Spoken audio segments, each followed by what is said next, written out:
Hey guys, welcome back to the channel. This is story about what if Naruto has an impossible level of power and becomes feared by everyone. Part 1. Before I start, please do support for more amazing content and comments for part 2.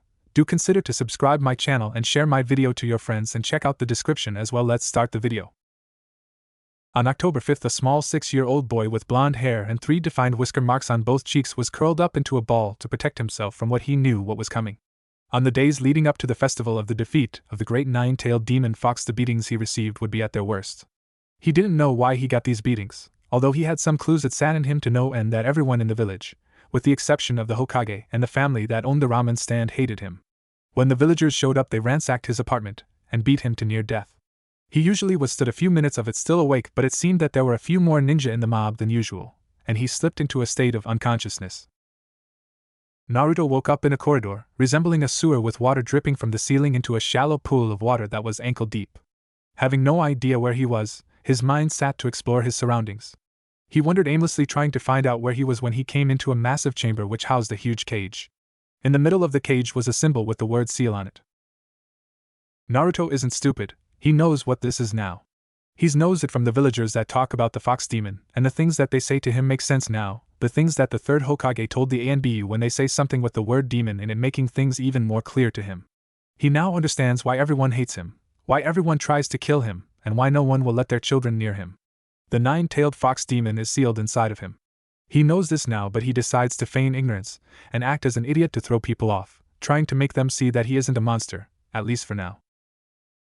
Naruto walks closer to the gate, but not too close.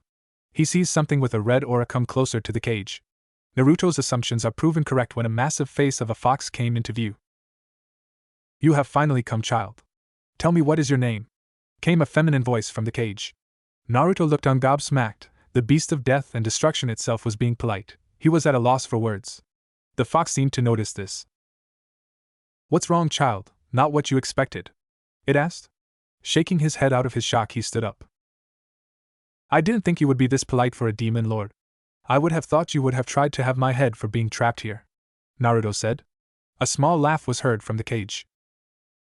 "Child, I am by no means a raving demon lord hellbent on death and destruction. What transpired 6 years ago was not my doing, or not entirely," the demon explained. Naruto looked skeptical. "If that's true, then what exactly happened?" "Actually, never mind that right now, I'll ask you later.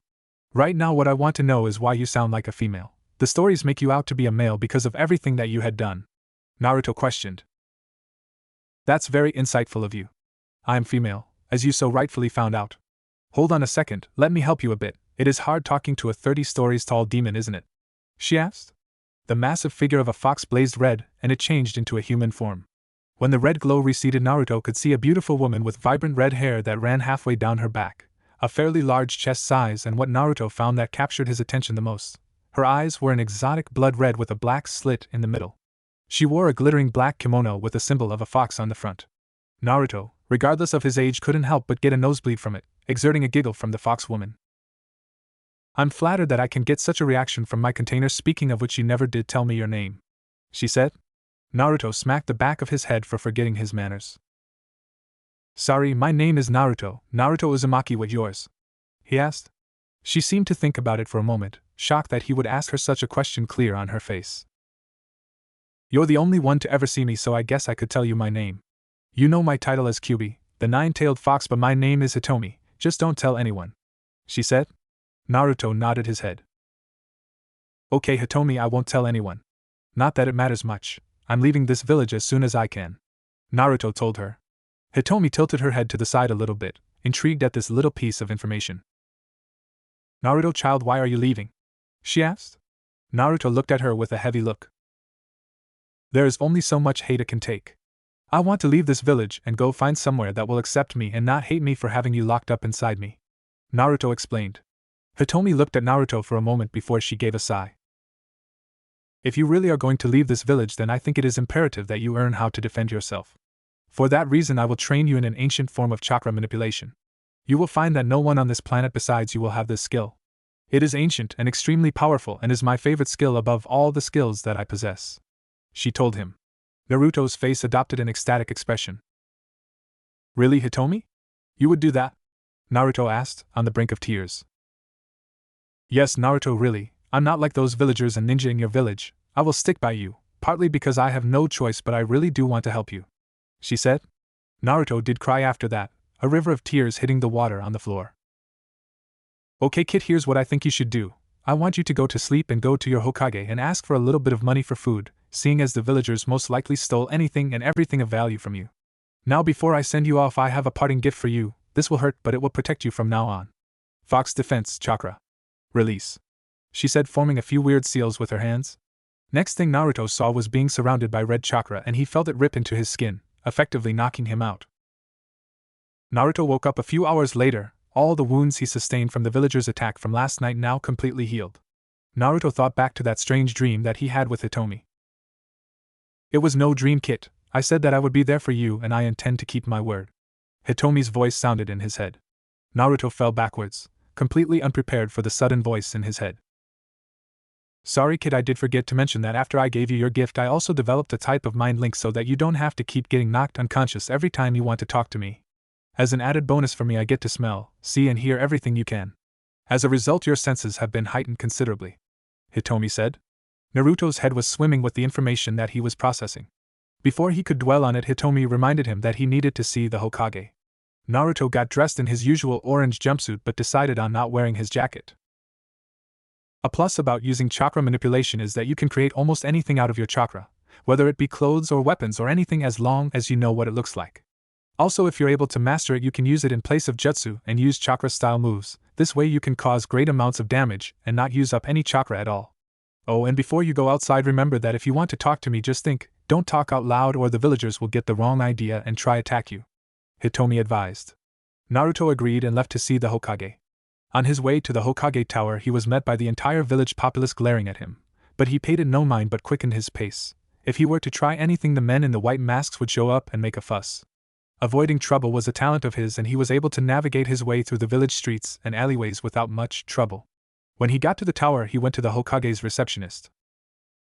"Can I help you with something?" she asked, not lifting her head from her work to see who it was. Getting a little bit hopeful but not much, Naruto spoke up. "Can I please see the Hokage?" he asked politely.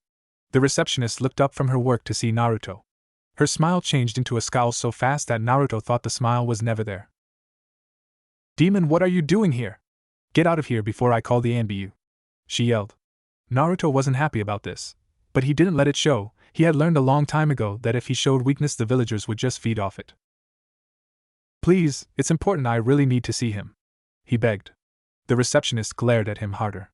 Seeing as he wasn't going to be able to get her to let him in, he made a run for the office door behind her.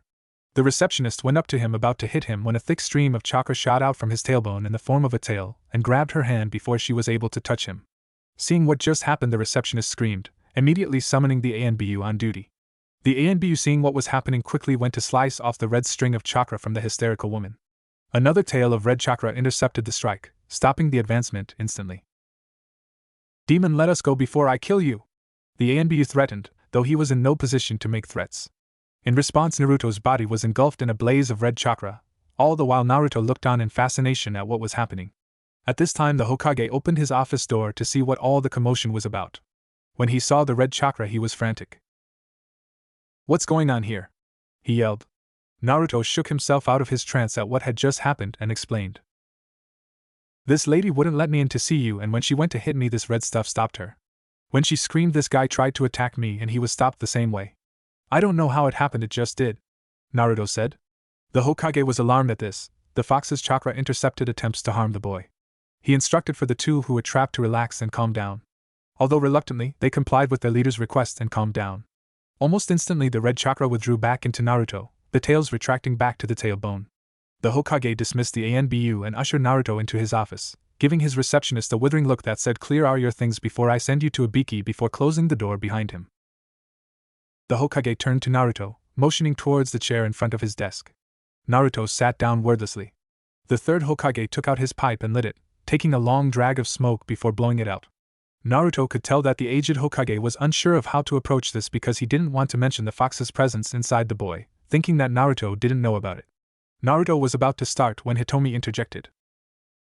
"Explain to him what happened last night first in order to tell him how you met me," she advised. Mentally nodding, Naruto took in a long breath.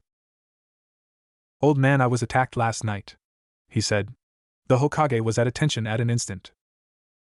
I was unconscious for most of it. They must have stopped shortly after, believing that I was dead. Before they left my apartment, however, they destroyed everything that I owned.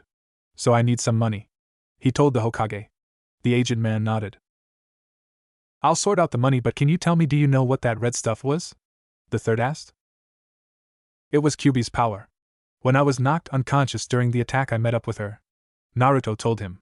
The room became deathly quiet. The only sound coming from the room was the Hokage's pipe hitting the floor with a dull thud. She? The fox's female? The Hokage said quickly, but cleared his throat and composed himself. Never mind, what did she tell you? He asked worriedly as he bent down to pick up his pipe. Naruto raised his brow at the village leader. She said that she would train me. She said the people in this village won't dare try help me get stronger because of who they think I am, he said. The Hokage looked at him with wide eyes. So the Kyuubi talks to you? He asked quickly, still having a bit of trouble digesting this piece of information. As well as that he is concerned what the fox was telling the boy. Naruto nodded at the Hokage's question.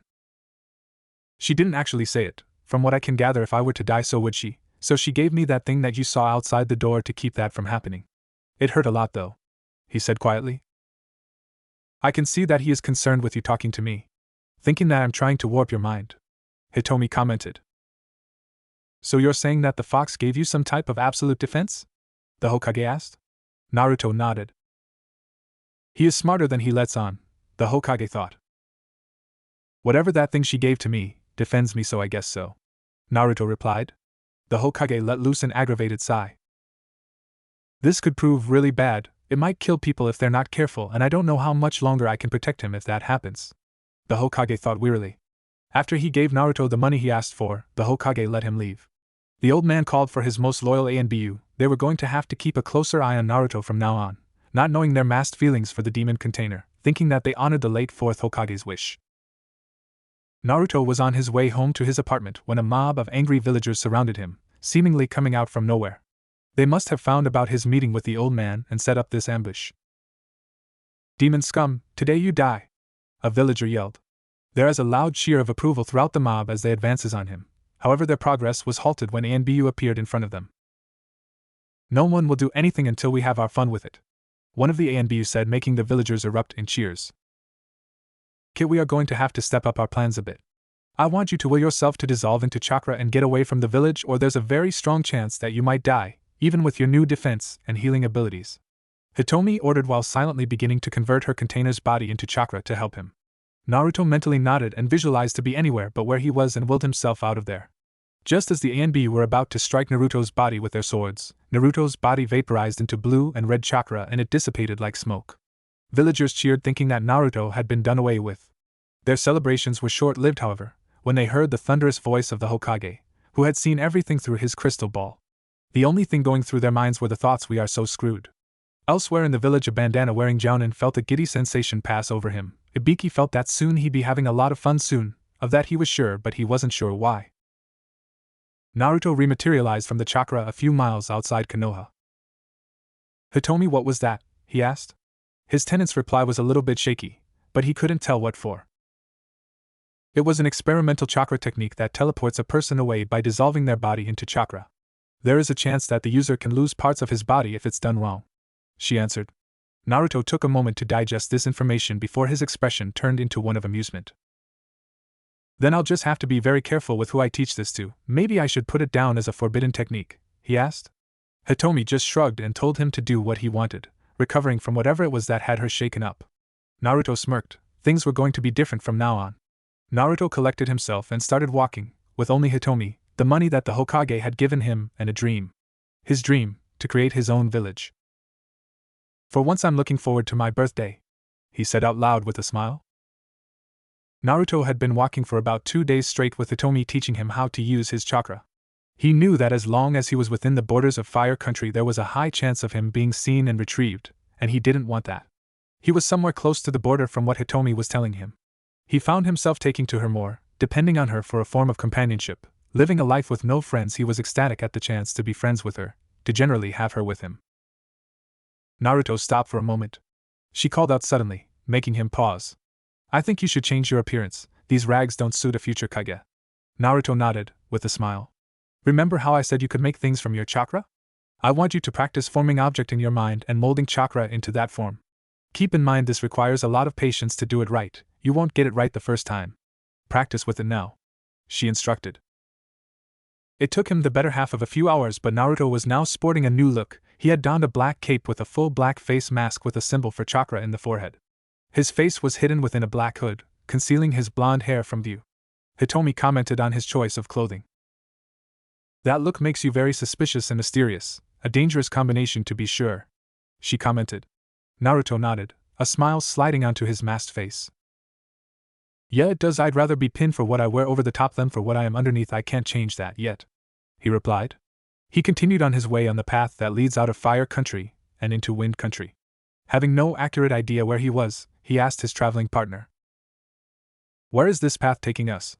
I figure you know more about the outside of the village than I, and I need a place to lie low for a bit. I'm only a kid after all," he asked. Wind Country is in this direction. There is a hidden village in the area that we're heading. I know someone who loves places like this, so I suggest looking for him. I must warn you though, he's a bit insane, she told him. Naruto raised his brow. What do you mean? Naruto asked. He had no problems with meeting new people, but hearing what whoever it was insane made him edgy. He had met people like that before, he'd rather not again. Let's just say that Shikako acts like you did before you left that village, loud and boastful. It was funny because he's the weakest among us tailed beasts, she said with a slight chuckle. Naruto shook his head. I should have known. Naruto walked up the tree and sat on one of its trunks and dozed off. Back at Konoha, the Hokage was informing all Jounin-ranked ninja about what happened to Naruto, saying that by some miracle he had survived the attempt on his life that the foolish villagers and now ex-ANBU members had participated in. Lord Hokage? Are you telling me that that thing is still alive out there? One of them asked. The Hokage's features grew dark at the remark. That thing was wished by the fourth to be viewed as a hero of the village. He asked the village to view the boy, his own flesh and blood, his own son, as a hero. I'm sure that if he were alive today he would kill everyone who laid their hands on him with anything short of respect. Last time I checked I was the only one who did such a thing, the third growled. To say that all the Jounin were slack-jawed at this revelation was a severe understatement. What was just said will not be mentioned outside of this office. If I catch wind of anyone saying anything to anyone that isn't here right now, they are to be executed on the spot. Do I make myself clear? He said, his voice calming down, yet the seriousness in his voice remained. Yes, Lord Hokage. All the Jounin said in unison, still trying to get over the shock of Naruto being the son of the fourth. Now that that is out of the way, I can get to the real reason I summoned you all here. Naruto told me before he fled the village that he was receiving training from the fox. Every time one of you goes on a mission outside the village, be extremely careful. There is no telling what he is capable of with the fox's training. If you see him, try to coax him into coming back. This will be considered an ongoing S-class mission. Dismissed, he said, shooing them away with a wave of his hand. All of them filed out of the office, all but one. The third looked at the lone Jounin. Kakashi, take a seat, we have a lot to discuss. The cycloptic scarecrow Jounin sat down, his visible eye clouded. Naruto was a light sleeper. He had to be in order to stay alive in the village. This was no different. Naruto was alerted to someone approaching him in the trees. Naruto manipulated his chakra into a chain and chained the person to the tree he had been standing on. Naruto turned his head to the person lazily. Can I help you with something? He asked. He got no answer from his captive. Naruto sighed. Fine, be like that, I'll just leave you there, and you can die a slow death. He leaped to a nearby tree when the person spoke up. I'm here to offer a business proposition to you. Seeing as you so easily immobilized me without making a single move, I can see that I found an exceptional ninja for the job, the man said. It might be a good idea. This ninja looks to be a Jounin from the Sand Village, the one we're going to. We need a cover story in case we're asked what we're doing there if we get found. Hitomi piped, and Naruto turned to the bound man. It's a simple assassination. All you have to do is eliminate the target, and the Kazekage will reward you greatly, he explained. Who is it? He asked. He had no problem killing people. He had 7 years of frustration to vent, and this was an excellent opportunity. There is a boy with red hair and rings around his eyes in a park in Sand. We're asking people from outside the village to do it because he's already killed a great number of our ninja, he told Naruto. Naruto nodded, dissolved into red and blue chakra that swirled around the other as it disappeared toward the Sand Village. Ha, like a double helix. Then he realized that he was still bound to the trees. A loud string of cussing was heard from all the way to the sand village. Naruto rematerialized from the chakra in the area that was described to him. It had been lucky he had Hitomi guide him, otherwise he would have gotten lost, although how she knew her way around was a mystery to him. It was a good thing that guy took you for an actual ninja. Your new outfit does you credit. He didn't even ask who you were but took you at face value because of your appearance. That is a fundamental part of this world, Naruto. Deception is key. Naruto nodded his head in agreement. Naruto observed the area around him. They found a group of kids playing with a ball at a park. The ball got launched into a tree out of reach of all of the kids. The boy that Naruto was told about had used sand to dislodge the ball from the branches. When he offered the ball back to the other kids, they screamed and ran off. Naruto didn't know what to make of this, however Hitomi had realized what had happened. Kid, that boy has the power of Shikaku. That raccoon dog must be contained within the boy, and from the looks of things he's very unstable. That is who I was talking about before. You should befriend this boy, he could help you and you him. I know that you were told to eliminate this kid, but I think it would be better to let him come with us. From what we just saw, he is feared to the point where the Kage of this village is hiring outside ninja to kill him. Naruto nodded at Hitomi's wise words. He walked up to the boy who had a miserable expression on his face. Hey kid, what's your name? He asked. The boy was startled at his voice and sand shot out at Naruto. Red chakra surrounded Naruto, 3 tails of chakra sprung from his backside battering the sand away. The redhead looked frightened, obviously he hadn't been expected that to happen. Come on kid, I'm not going to hurt you, what's your name? He asked again. The redhead was reluctant but took his time, still scared out of his mind. No one had ever gotten through the sand's attempts to attack them. Gaara, my name is Gaara, he said, his voice quivering with fear. It's nice to meet you, Gaara. My name is Naruto. He introduced himself. Gaara had obviously gained a little bit of confidence because he stood up straighter as he nodded, and Naruto mused that it was the first time people hadn't run away from him or acted in a friendly manner towards him without fear. Gaara, why is it that people are scared of you? Naruto asked. Even though he knew the answer, he wanted to see if Gaara knew of Shikaku's presence within his body. Gaara immediately seized up, the sand on the ground jumping up around him, proving his agitated state. It's the sand. People can't get close to me in fear that the sand will devour them. The sand talks to me, tells me things, tries to make me do things, wants me to kill people, he said, his voice becoming more of a whisper as he went. Kid, tell him to go to sleep so that coward will come out. I will need to talk to him, but I need control of your body, or a moment. I can't stay in control for very long because of the seal, so best make this a quick talk. Maybe you should knock him out instead, but do it subtlety. If he knows you did it, he won't trust you at all. Naruto looked a little bit worried but complied with her request. He sent a rush of chakra at Gaara, bypassing Gaara's sand defense and smacking Gaara in the head. Gaara's body went limp and sand started whirling around him, forming a warped figure. Eventually Gaara's whole body was consumed by sand and it started to grow in size. Hitomi, who had control of Naruto's body, had engulfed the body in her demon chakra and surrounded Gaara's possessed body with it, stopping its growth. Shikaku, stop this at once. Don't make me have to pull out your tail. I, the 9 tails, demand you stop this instant. The sand form of Gaara stared in fear at Hitomi, Naruto's eyes a crimson blood red as a result of her chakra. The Gaara-possessed figure stood stock still, the star pupil shrinking in fear. Kyubi! What the hell are you doing here? He yelped in surprise and fright. Hitomi glowered at him. I'm here for your container. I and my container recognize that because of you, your container will soon lose whatever humanity he's got before he becomes a psychopath bent on killing others for a living. That is, unless you stop your attempts of trying to get free when he falls asleep. You will stop trying to control this boy and escape. Do I make myself clear? The seriousness of her voice was so intense that it made Shikaku flinch. The sand demon nodded rapidly. I won't ever possess his body again unless he's in danger of dying. I swear on my tail, he said quickly. Kyubi nodded and withdrew her chakra, returning to her cage and giving Naruto control of his body.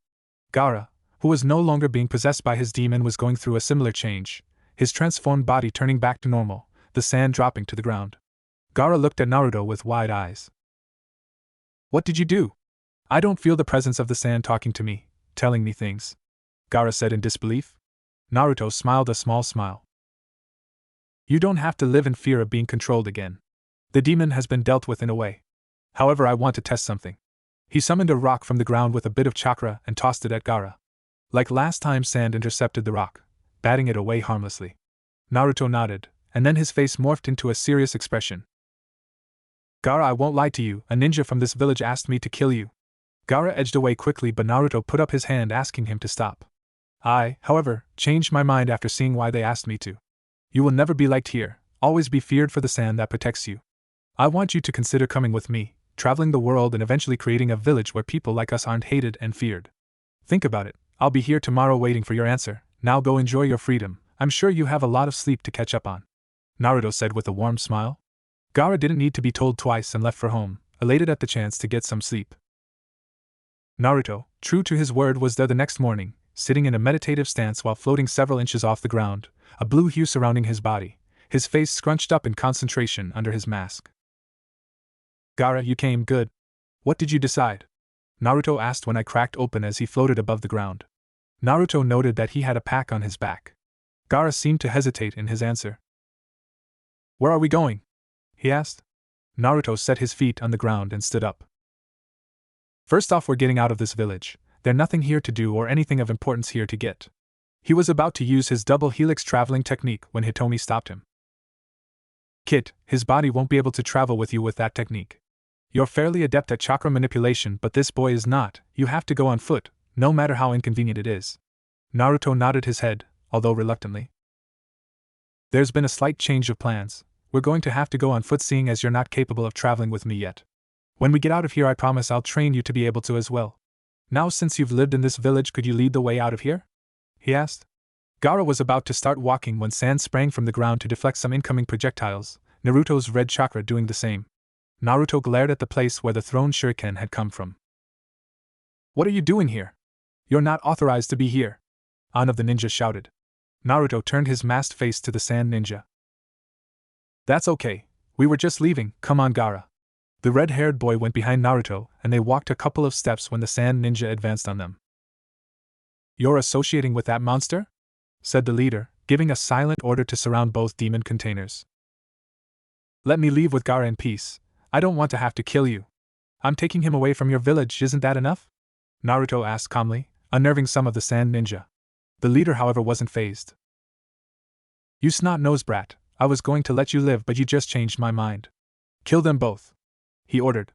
Naruto smirked under his mask and tapped into all of the sand ninja's chakra pool and grasped them like Hitomi had said to, causing all the sand ninja to stop in their tracks. Naruto let out a loose chuckle. If any of you move, I'll squeeze and you'll experience a world of pain like no other, unless you let us go willingly, Naruto said, giving their chakra pools a slight squeeze. Who are you? The leader squealed in fright. Naruto laughed hard at this. I'm the chakra demon, Naruto said plainly. Hitomi giggled. Nice name, Kit, if I don't say so myself. Thanks, I got the idea from you, Naruto replied. One sand ninja made a move to his kunai pouch. As he touched it, he let out a blood-curdling scream and his body fell limp, his body falling like a dead weight. The man's comrades looked on in horror. Naruto saw this and smiled a sinister smile at what that technique had done.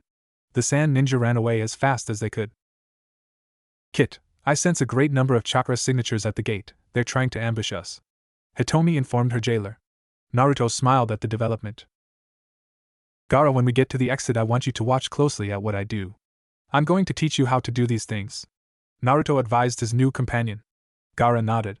They proceeded to the village exit. Naruto, using his stealth abilities he developed back and leaped to avoid being detected, instructing Gaara to mimic his movements as to minimize the chances of being seen. They arrived at the gate, and sure enough there were a great number of ninja blocking their way. Naruto surveyed the group from where Gaara and he were hiding. From the looks of things, they're Chunin, Jounin, and Anbu, Naruto thought. They walked slowly to the gate and the mob of ninja. He walked up to the mob and stood there. He wanted to test out something else. Hey, I recognize you from the team of ninja that attacked us just a few moments ago. If you were smart, you would have kept running and quit as a shinobi. You'll be joining your friend in a moment. Naruto's body dispersed into chakra and flew at the group of ninja in the form of the double helix. However, when the helix hit the ninja, instead of just passing through them, it drilled into their bodies. Within seconds, the mob of 30-plus ninja dropped to the ground dead. Naruto materialized from the chakra, close to Gaara, scaring the red-haired boy. The path's clear, we can go now, he said. Naruto walked to the gate and looked back at Gaara, who was quivering at what he saw Naruto do. Gaara, our lives will be like this for quite some time.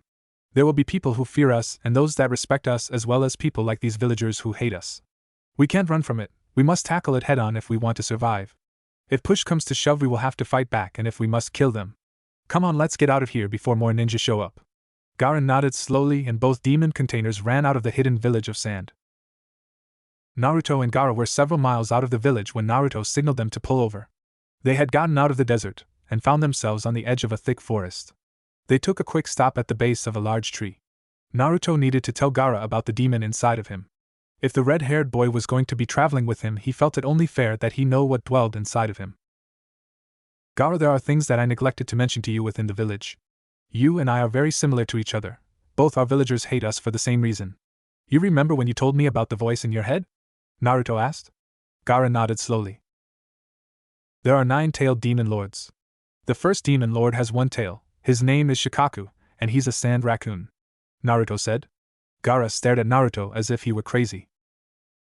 He's also the most insane out of all 9 of the tailed beasts, raving on blood and killing people. He was sealed into a boy. That boy is you, Gaara, Naruto said, observing Gaara's reaction. Naruto would have laughed if the situation wasn't serious. If there are 9 demon lords in all, then how are we similar? Why did your village hate you? Gaara asked. Sealed inside of me is the 9-tailed fox. My home village hated, shunned, and was scared of me, thinking I was the great demon reborn after it was defeated by the 4th Hokage. Just a few days ago I ran away from the hidden village of the leaf with my closest ever friend, the 9-tailed fox, Hitomi. I thought I said you couldn't tell anyone what my name was, Hitomi growled. Naruto adopted an irritated look. Keep your pants on. It's not like Gaara wouldn't have found out. Shikaku would have told him if I didn't. Naruto missed a slight blush on Hitomi's elegant features. You said 9, so that would mean that there are 7 demons left, right? Gaara asked. Naruto nodded. We'll be looking for them and their containers if they've been sealed away. Question is where we go to look for such creatures? Naruto asked. It might be a good idea to look for the next demon up from the stupid raccoon. They might not be able to defend themselves depending on their opponent. Nibi was always an extremely arrogant and stubborn cat. We should look for her first, Kyuubi suggested. Naruto smirked. You mean to tell me you were never stubborn or arrogant? He asked with a chuckle. This exerted a growl from his house guest, which Naruto happily ignored. Come on, Gaara, we have a lot of ground to cover. On our way I'll teach you the basics of chakra manipulation. Once you know the basics, all you need to do is master it. You can do anything with your chakra. My outfit, for example, is composed completely of my chakra. I never have to go shopping for any clothing or equipment because I can make it with my chakra, Naruto explained. So where are we going? Gaara asked as they began to walk down the path. We should probably go through rain, grass and waterfall so we can bypass having to go near Konoha. On our way to Cloud we might encounter the other tailed beasts. I just hope that we won't run into that weasel before we find Nibi. She might be 4 tails his inferior, but she scares the shit out of him. She mellows him out, making him easier to talk with. Although I could beat him up a bit, but it wouldn't be nearly as much fun, she said with a giggle. Naruto rolled his eyes. We're going through rain, grass and waterfall territory to get to the Cloud Village. We're going to find the other people like us, as I said before, Naruto answered. Gaara looked at him strangely but didn't say anything. The Kazekage loomed at the bloody mass of dead shinobi at the entrance to his village. A shinobi with a mask adorned on his face appeared beside the Sand Kage. The Kazekage turned to the ninja. Where is that useless boy? He growled. The masked ninja cringed at the tone of his leader's voice. It appears that he has disappeared. He's nowhere in sand anymore, Lord Kazekage, the nin answered shakily.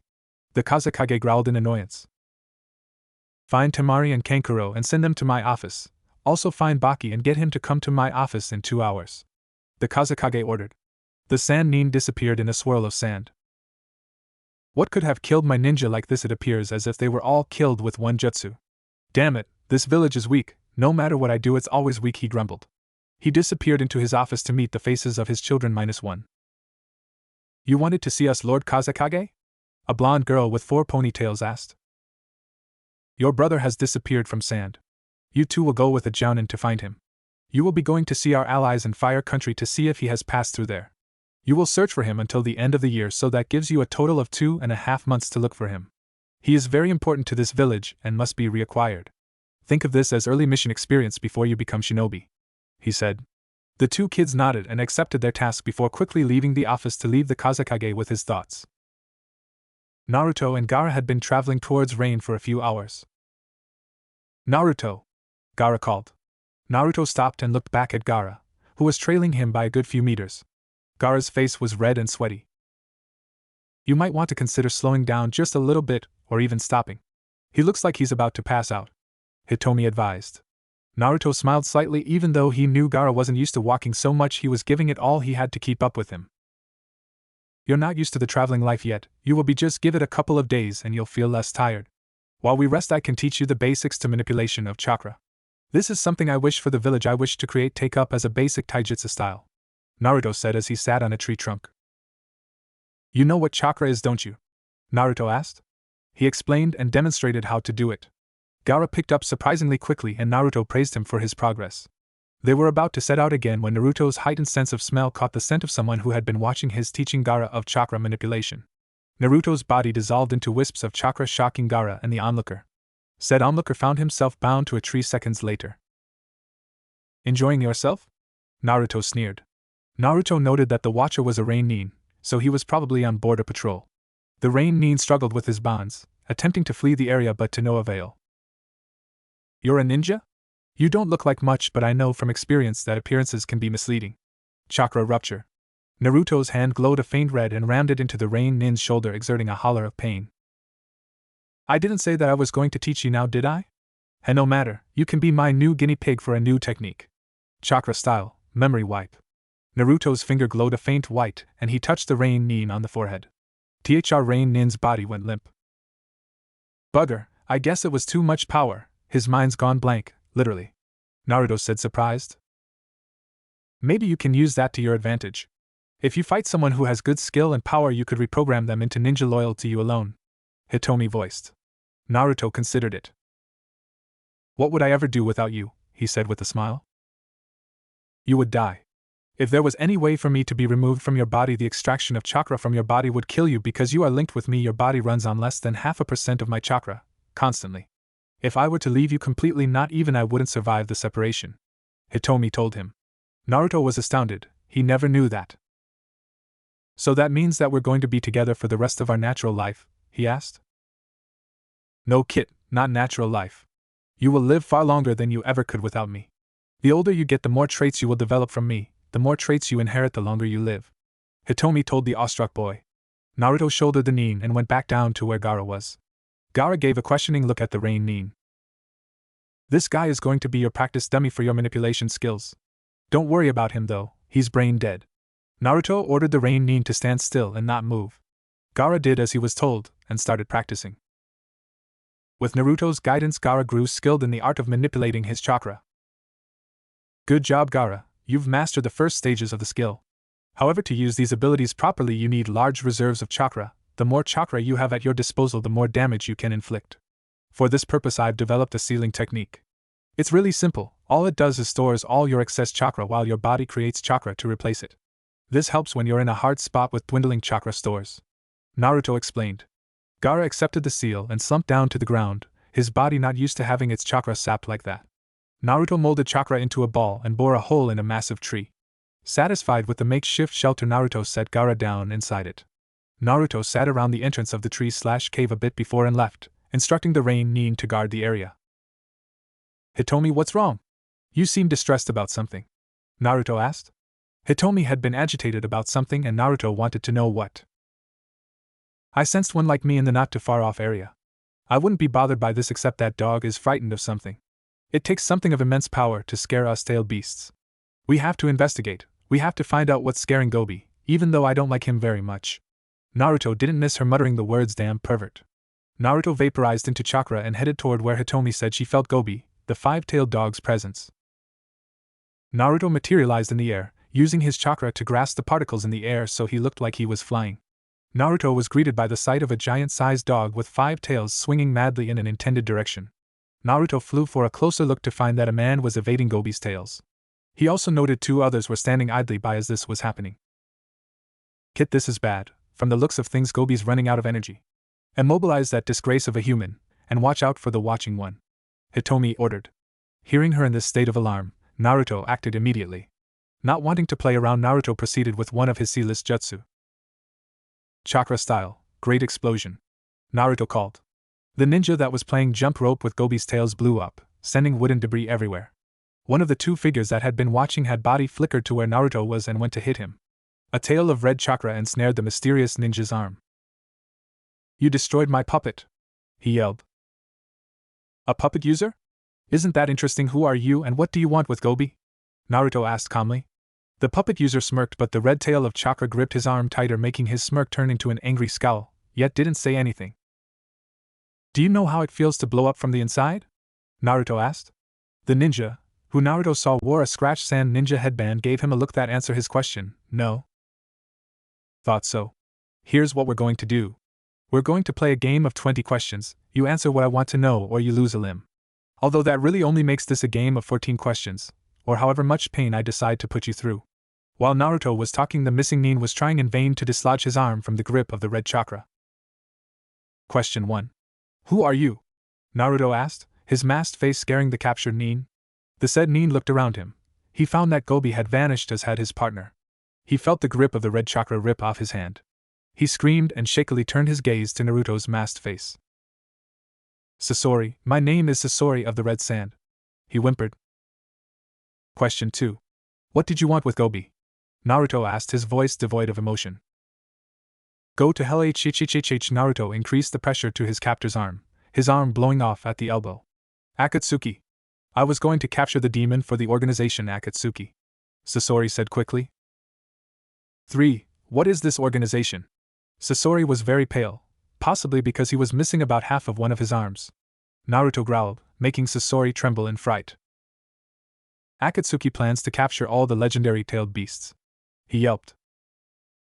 4. "How many do you have?" Naruto's voice promised great pain if he didn't answer. "We've only just gone out on our assignments in two-man teams. We haven't captured any that I know of." 5. "How many members?" Sasori hesitated, and for that Naruto blew up the remainder of his arm. 9. 9 members are in Akatsuki. And Uchiha just joined us. Naruto was intrigued by this. 6. "Who is his target?" Naruto asked. Sasori hesitated again, making Naruto blow up his entire other arm, exerting a scream of pain from the missing nin. "The 9 tails. He was assigned to capture the 9 tails." Naruto chuckled manically at this. 7. "Which Uchiha?" he growled. He would know who the Uchiha was, but it was always good to know the name of your enemies. "It's Itachi!" Sasori screamed, frightened out of his mind. "Thank you very much. You're lucky it was a game of 7 questions. I think I'll let you live. Without arms you're not much of a threat," Naruto said happily before his red chakra receded into his body. Sasori, unprepared for the release, plummeted from the air, sailing to the ground. Naruto stayed in the air, digesting this new information. "Itachi Uchiha, huh? This will prove to be very interesting. Now where is that dog?" "Follow your nose, Kit," Hitomi said. Naruto followed her advice. Naruto found himself in the forest where he left Gaara and his human puppet.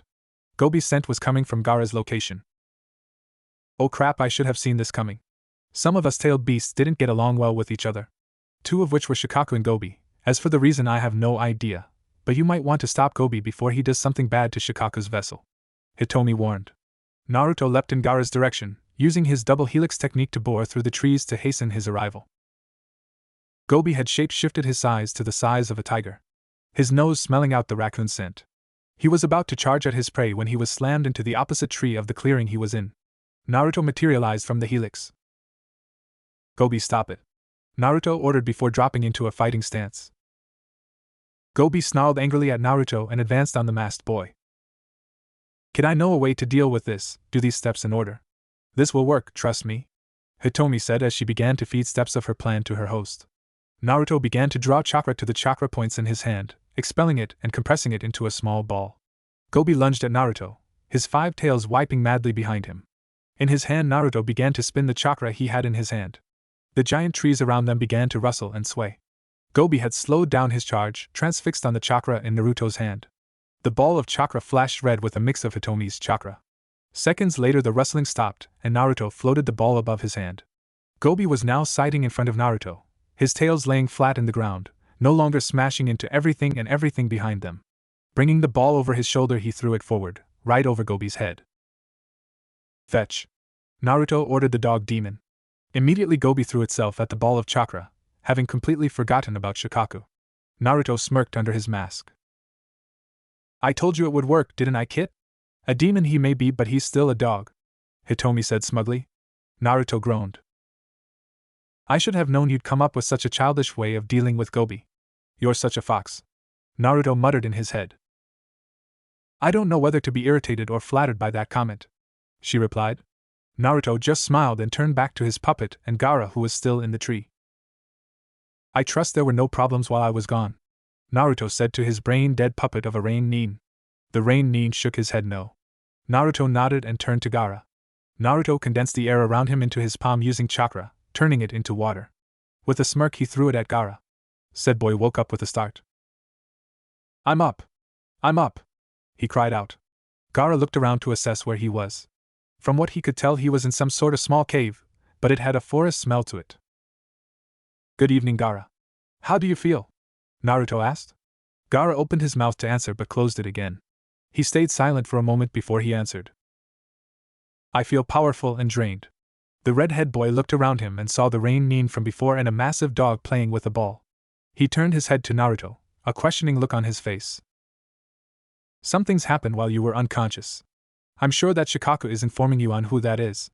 This is not a good sign. We have to pick up the pace and get to Cloud as quickly as possible. If we manage to cross another tailed beast while going to Cloud, we'll ask it to come with us. Safety in numbers is our safest option at the present time. I'll fill you in on the way, he said. Naruto turned to Gobi and cancelled the chakra that Gobi was playing with.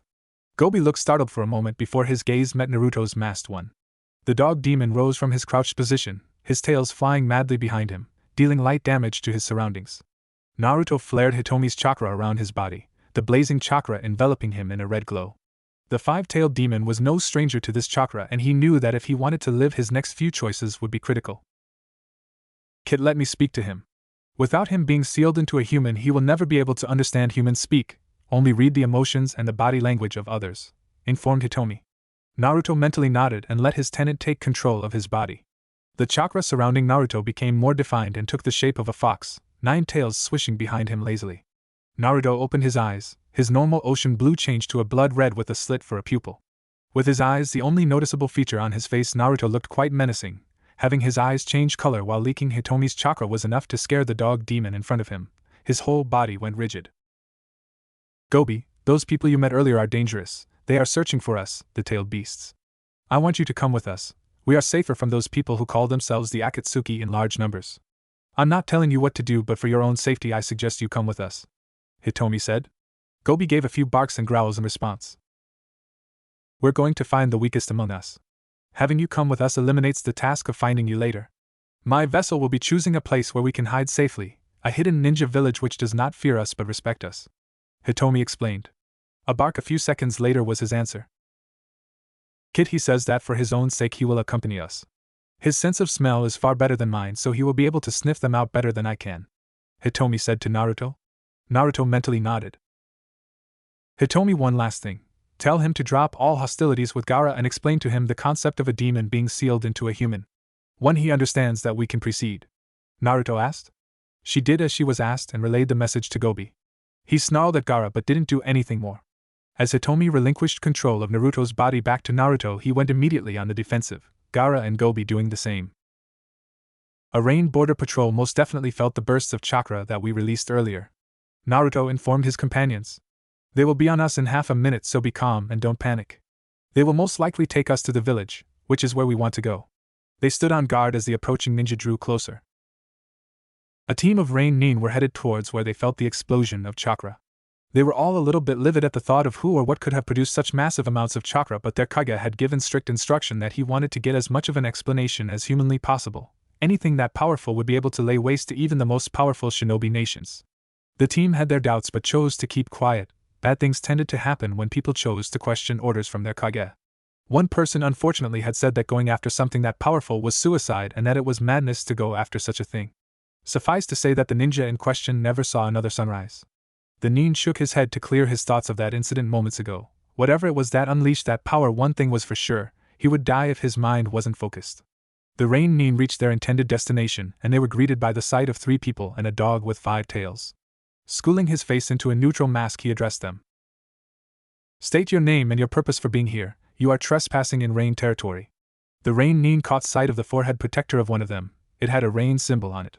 The masked person of the group saw what he was looking at and cleared his throat to gain everyone's attention. "This kind man here is escorting us to the village. We have business with your Kage," he said. The Rain Nin noted from the voice that the masked one was fairly young, which sent a chill down his spine. If this kid was able to dish out power like that at such a young age, Kami knows how strong he'll be when he gets older. "Very well, follow us. Our leader would like to ask you a few questions." The masked one of the four nodded and they left for the village. The Amikage had his hat hung low over his face, his chin resting on his hands. Rain was such a small country, and he had little numbers to protect it with should any of the other country decide to invade. They would put up a good fight, but their military might just wasn't that of the other villagers. Hell, even grass could defeat them if they chose to attack. He was hoping that this traveler turned out to be a shinobi. The Amikage frowned. Other villagers had trump cards, some even had demon containers, he was told. Cloud, Sand and Waterfall had one each, and even Leaf had one, and one was enough to cripple an enemy's army to nothing but ash. A gentle knock on his office door brought him out of his thoughts. His secretary poked her head in the door. "Lord Amikage, sir, the shinobi you sent to scope out the explosion site has returned. They have 4 others with them," she said. He ordered her to bring them to his office immediately. He wondered who exactly his ninja had found at the site. Missing Nin? He shook that possibility out of his head. Missing Nin would have attacked and would not willingly be led to be questioned by him. The door opened again, and a team of Rain Nin walked in, flanking 3 small people and a dog with 5 tails. He schooled his face into a neutral expression as soon as he realized what was in front of him.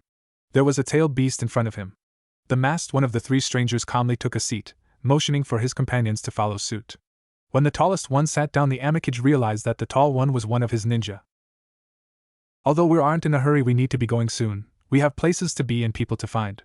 We just need a few questions answered and we'll be leaving this small speck of land you call a country." The masked one spoke up, getting the Amikage's attention. "He's only a kid," was the Amikage's only thought as he heard the mask wearer speak. He went to his desk and sat down on his chair. The masked kid motioned his hand towards the shinobi that were sent to get him. Obviously, he wanted them out of the room. He waved them off and they left the room. When the door was closed, the masked one spoke again. "Now we can get down to business." "Yes, you said that you had questions that you need answered? In exchange for these answers, I want some answers of my own," he replied. The mask wearer just shrugged. "Excellent, what answers do you seek? I will do my best to answer you," the older man said to the younger. "Do you have a demon container in your possession at the moment?" the mask wearer asked. The Amikage choked on his spit. He wasn't expecting any sort of heavy-handed questions from this boy. He was wrong in assuming so. Recovering his shock, the Amikage answered. "No, I don't, but if I did, life would be all the sweeter and a lot easier. I don't know how you know about them, but I have to say that you've come to the wrong village if you're looking for one." "Why are you looking for one?" he asked. "Don't let my size fool you, sir. There is a good reason I'm searching for them. There isn't much that anyone can do to stop me from doing it anyway, so it doesn't matter. In the coming years, I will make sure that none of them are turned into weapons of treated like a spawn of the devil." The boy spat. The Amikage raised his brow at him. "Why, I mean that's all they really are good for, isn't it? They are there to control the demon powers they possess," he half-asked, half-joked. His comment, however, was met with hostility. The dog that was sitting next to the masked boy shot up from his position, trying to tear the village leader apart. Or it would be if the masked boy hadn't held it back. With what the Kage couldn't tell. The rain leader stared in shock and horror as its 5 tails flew towards him. Had he been anyone but a Kage, he would be dead. The masked boy stood up immediately after, grabbing the center tail of the dog, trying to maul him. "Gobi, knock it off, we don't have time for this. It seems we've overstayed our welcome, let's go." He gave the dog's center tail a quick yank, exerting a whimper from the wolf-sized dog. All 3 people who were seated stood up and went for the door, but were cut off when the Amikage summoned guards to block their path. "I'm afraid I can't let you do that. It's not often a tailed beast comes waltzing into my village. I'll be taking it off your hands if you don't mind," said the rain leader, his voice leaving no room for argument. "Boys, it seems that they've blocked off the exit. Let's make a new one," he said, extending his arm with his hand outstretched. It flashed blue and the wall in front of him blew forward like a freak wind had come in and blown it off. The redhead turned his head to the rain shinobi and spoke for the first time. "I'd advise you not to come after us. There is no telling what my leader will do if you follow." The masked and the red-headed boy and Gobi vanished in a blue vapor out the hole in the wall. A split second after, the Amikage ordered all the shinobi in the area after the demon dog, but were unprepared for the shinobi that accompanied the masked boy to explode, raking with him a few of the men close to him.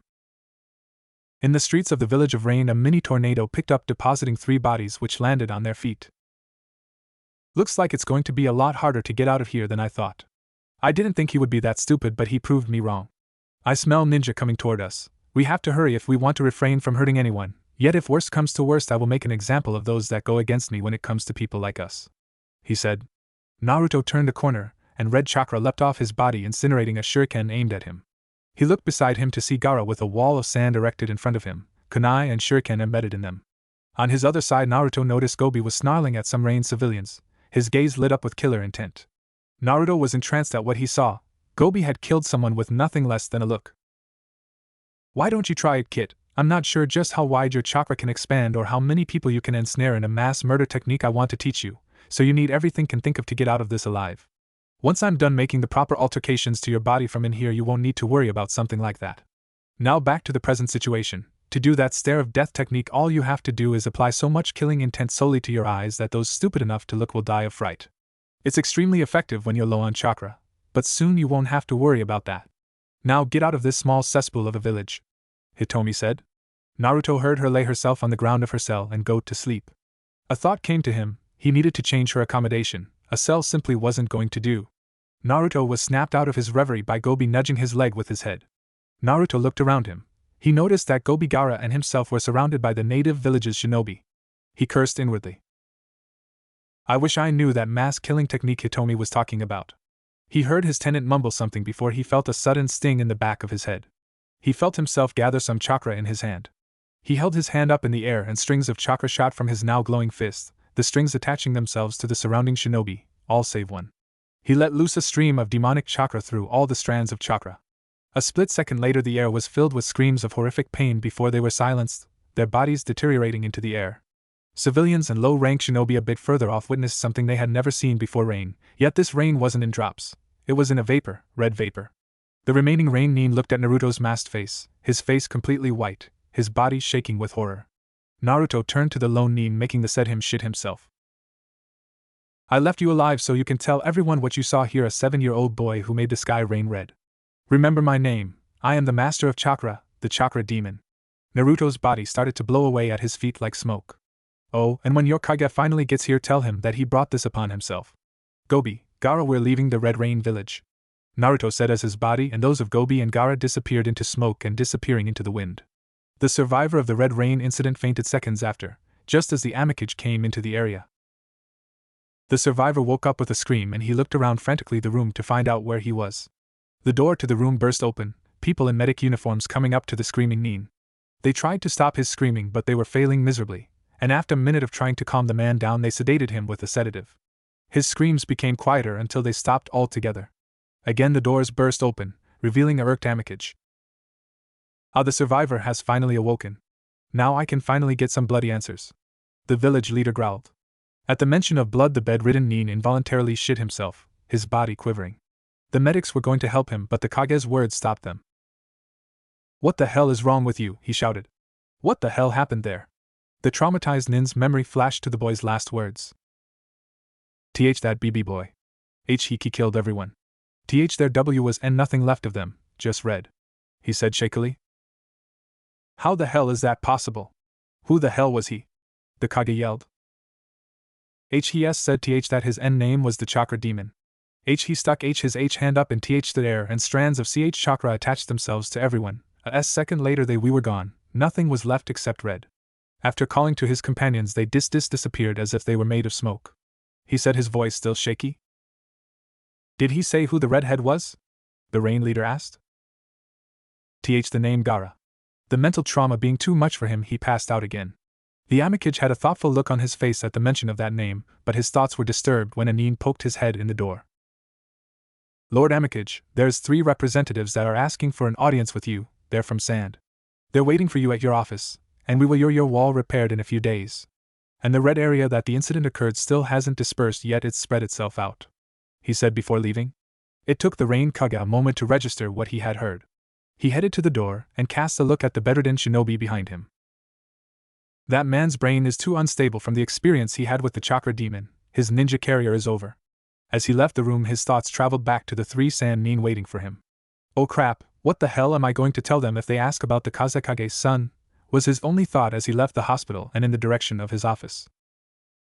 Kage rarely go out of their villages, and the rare exceptions are the times when ninja selection exams are hosted on different countries, other reason being alliance talks and diplomatic missions.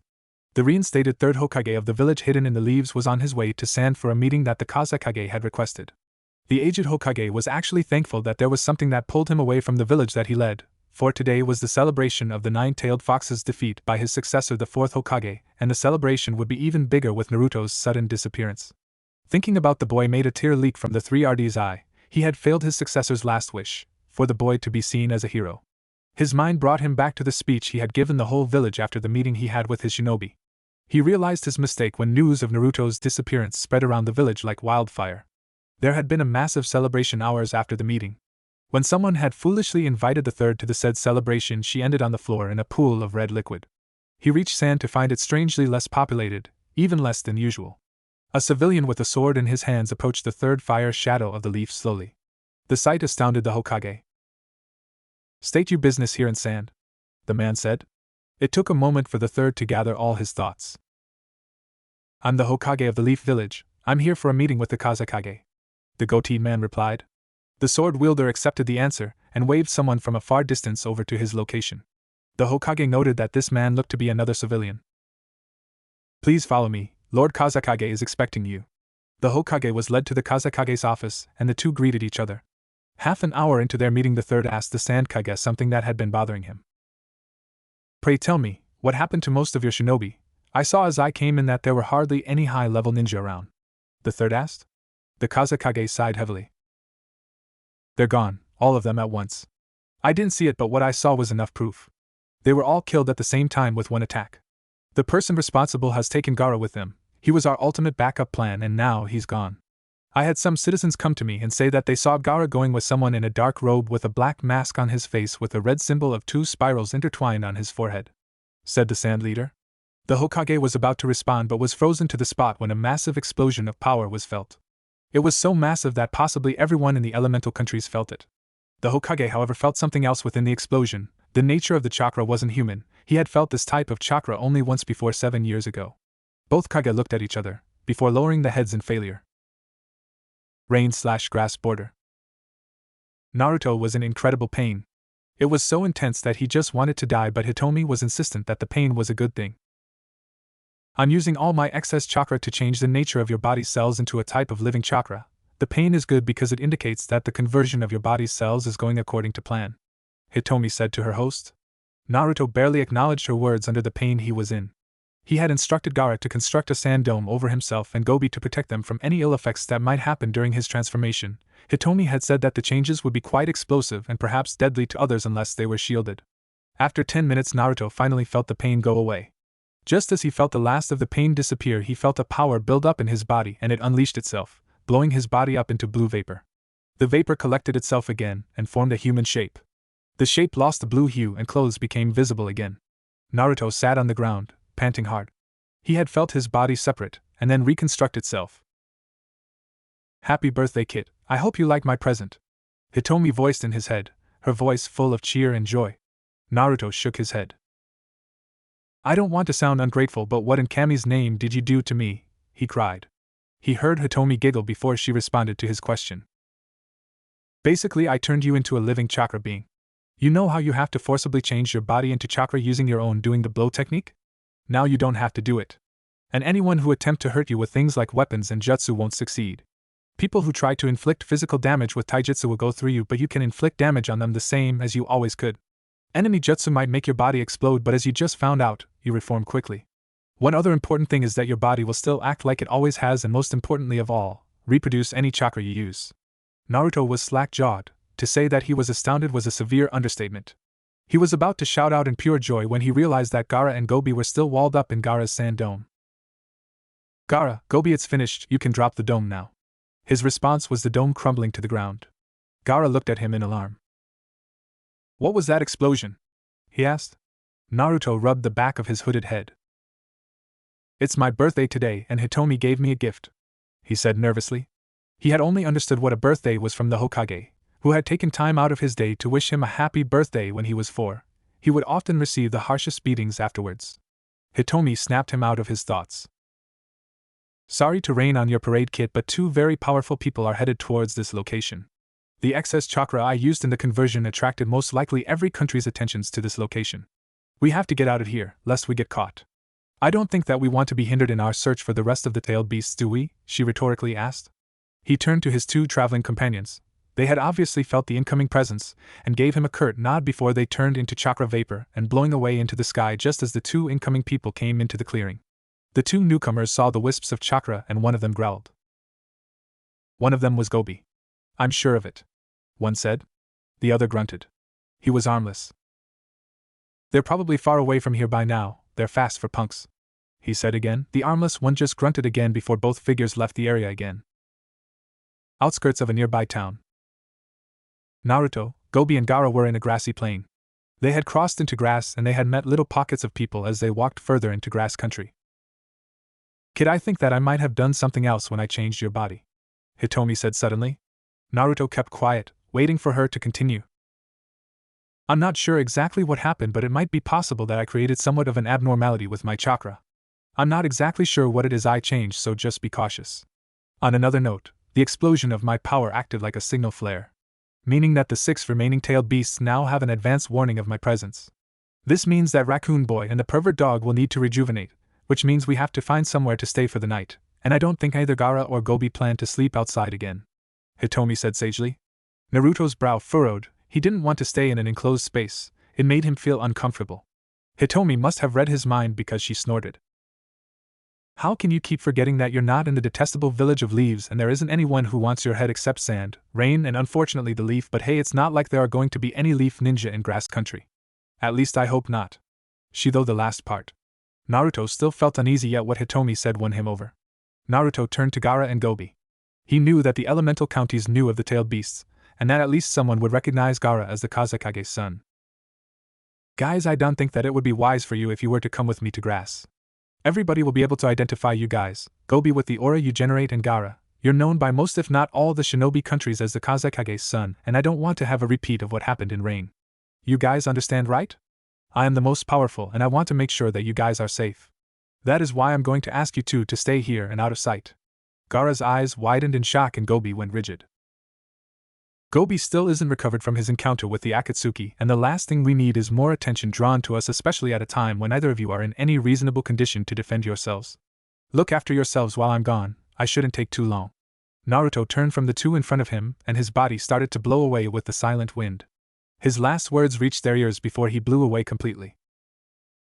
Gaara, get the raccoon to teach you to understand demon speak. If we don't, then we're going to be hard-pressed to communicate with the others when we find them. Then he was gone. Gaara let out a small laugh at what he heard next. It's not fair. She always says that. Don't I deserve any respect? Just because I'm the weakest of the tailed beasts doesn't make me a pushover, Shikaka cried out. He sulked for a few more minutes before he stopped suddenly. Gaara sensed that there was something unsettling his tenant and asked it what was going on. It was Gobi that answered him, drawing an arrow pointed in the direction they came in. Shikaku filled his confused host to Gobi's attempt at communication. There are people headed in this direction. Gaara was about to ask what the big deal was when the sand incarnation cut him off. They're not coming in this general direction, kid. They're coming towards us to our exact location. We have what power we have suppressed as much as we can, so how could they find us? He trailed off. Gaara supposed that he was sitting in a thinking pose while he was doing this, as if to bolster his intellect. He almost fell flat on his back when the sand demon's voice rang in his head. Kid, we have to get out of here quickly. Looks like your father isn't letting you go as easily as we had hoped. I sense a Jounin level chakra signature as well as 2 other smaller chakra blips. Gaara bit his lip. Naruto told us to stay here. What will he do when he comes back here and finds the trance of us? Gaara questioned. He heard his demon heave a sigh. I'm not usually the one who incurs Hitomi's wrath, but we are supposed to remain inconspicuous to everyone, remember? As long as we remain like that, then we have nothing to worry about. Hitomi and Naruto will both understand when they find us. Gaara was unable to respond. Gobi had picked him up by the waist with one of his tails and deposited the red head on his large back. Gobi tried the blow technique to get away, but he gave an indignant growl when he realized that he was still too weak to perform anything less than normal body movements. Gobi had to use his other tails to keep himself up. Gaara's weight on top of his own was too much for him at the moment. Gaara unwrapped the tail from around him and rolled off of the dog. Got any bright ideas? Because I don't, Gaara asked his tenant. Gaara got the equivalent to a head shake. This isn't good, was the only thing Gaara said before sand sprung in front of him to protect himself from a kunai that was thrown at him. He was taken aback when the kunai exploded, his feet sliding back a few feet as a result of the explosion. He opened his eyes to see who had attacked him. He saw a man with red marks on one cheek with the other side of his face covered. He had a sand forehead protector on his forehead. He wished that he had the skill with manipulating chakra to use it in battle to deal with the ninja in front of him. There wasn't that much sand around, so he didn't have the option of using sand open to him. Shifting into his stance that Naruto had shown him, he closed his eyes. He was about to launch into a quick dash when a memory of Naruto's first lesson to him ran through his head. Flashback. Naruto was standing in a position with his body resting on his back leg with arms bent at the elbow, and his hands coming together in a loose cross. This stance is used as the basis for the form of taijutsu I will teach you. This opening stance is used so that everyone who uses this style can change it to their liking while still granting the user the qualities that the chakra fist warrants. You mustn't be careless and charge without a clear mind, or it can prove to be just as damaging to the user. He explained as he ignited his fist with red chakra and shaped it into a sharp razor blade, slicing a tree into toothpicks. Flashback end. Gaara emitted a small sigh, making the sand jounin look at him funny. My father sent you, didn't he? Gaara asked. The sand nin nodded, although it was slow and hesitant. You can tell my father when you go back to Sand that I'm sorry for what my friend did, they were in his way. Gaara clenched his hand into a fist and grunted. His fist lit up with blazing blue chakra. The sand nin took a step back. I won't kill you, but you might wish that I had later. Chakra point destruction. Gaara swiped his hand diagonally in front of him in the sand nin's direction. Having no idea what kind of attack this was, he went through a few hand seals for a wind jutsu. Just as he called it, he felt excruciating pain in his hands, and the chakra he had collected for the jutsu dissipated. He tried to suppress a shriek but wasn't successful. Gaara frowned. He hadn't been concentrating hard enough. He had hit about half the chakra point in both his opponent's hands instead of all of them. Baki! Two shouts were heard from behind the sand nin. Gaara now identified as Baki. A blonde-haired girl with 4 ponytails and a boy with purple face paint ran up to the sand jounin. Temari Kankuro were Gaara's only words as he stared at his siblings.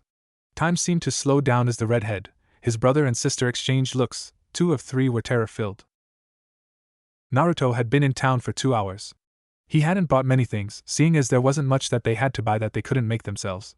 He had bought some food, a few sealing scrolls after Hitomi insisted that he get them, a detailed road map and a bingo book with a list of missing nin from every country. Kit, when we get out village up, we need a way to keep the ninja we train from becoming missing nin. There is no telling what someone could do with this level of control. I propose we find a means of binding someone trained by you or anyone you've trained with a seal, but we can worry about that later. That's still quite some time away. We should get back to Gaara and Gobi. It'll do us no good to have either of them in any sort of trouble. It will attract attention to us, and we need to remain discreet. We will remain low-key until we gather at least half of the tailed beasts, he replied. Freak, why do you insist on coming back here? We don't like you, said a voice of a kid not too far from where Naruto was. Normally Naruto wouldn't get involved with other people's problems, but those words echoed in his mind, making him remember the times back in Leaf where not one person would play with him because of their parents' narrow-mindedness. Naruto shook his head to clear his head of those thoughts and followed the sound to its source. The sound came from a group of kids a few years younger than Naruto. Naruto walked toward what he knew was a person crying. He needed to stop this.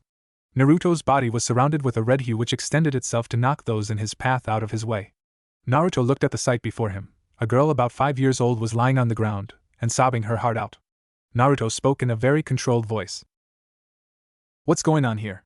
The group of kids looked at Naruto but didn't say anything. From either fear or courage he couldn't tell. Naruto knelt down to the girl. She had light blue hair with a simple garb which was frayed at the edges. Are you alright? He asked, hoisting her up off the ground. She held her head low. Naruto couldn't see her face but he knew she was crying. He heard her sniff but she didn't respond. Naruto turned his face to the gathered kids. Scram! He barked. Many of the shorter kids ran away, many of them squealing as they did. The remaining kids took a few steps back but didn't leave, but Naruto did notice that they were growing very pale. Someone mind telling me why you were piking on this girl here? He asked again, more forceful than the last. There was a veiled threat that said if you answer wrong you're in a lot of trouble. One of the boys spoke up. She wears stupid clothes, he said, but immediately knew he said the wrong thing. Illusionary technique, Hell's End. Naruto thought as he cast the 4 boys into a genjutsu. He cancelled it immediately after, half a second seeing that would be enough for them. Hey, it's okay now. They're gone now, Naruto said, trying to comfort the crying girl, gathering her into a hug. Naruto unconsciously molded chakra into a bench for the girl and himself to sit on instead of the ground. They sat there for a few minutes, Naruto finally able to stop the flowing of tears from the light-haired girl. Thank you, mister, she said, sniffing a few times and rubbing her eyes from the tears.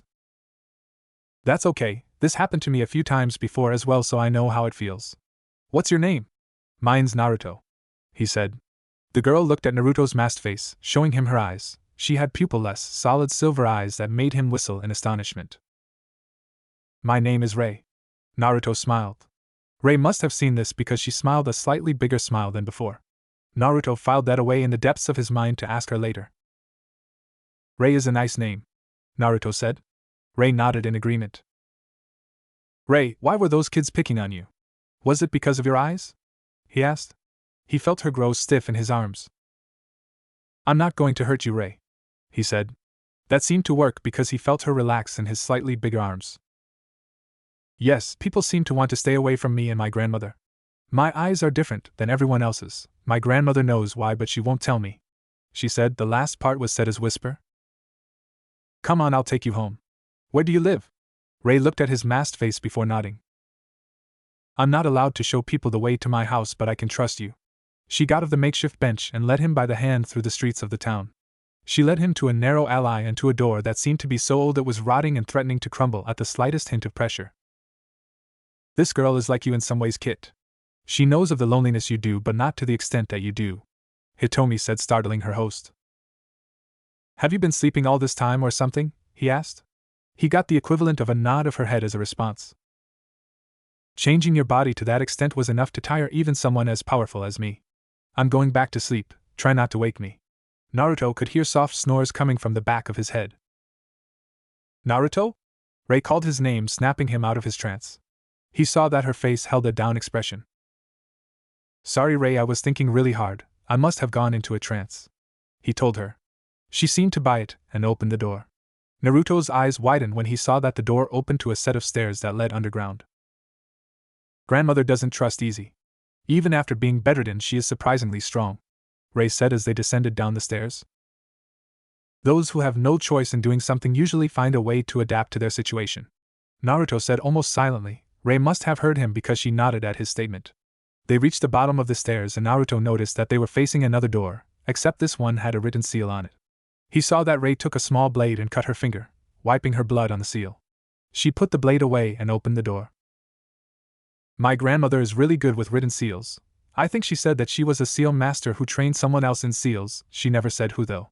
She was the one who wrote this blood seal on the door to keep everyone but my family out, she said as she opened the door to what Naruto supposed was Rei's house. Naruto walked in after her and looked around. He saw that it was fairly well lit for being underground. It was very simple setup, a bathroom, 2 bedrooms and a kitchen. One thing that Naruto noticed was that it was a lot like his apartment back in the Leaf.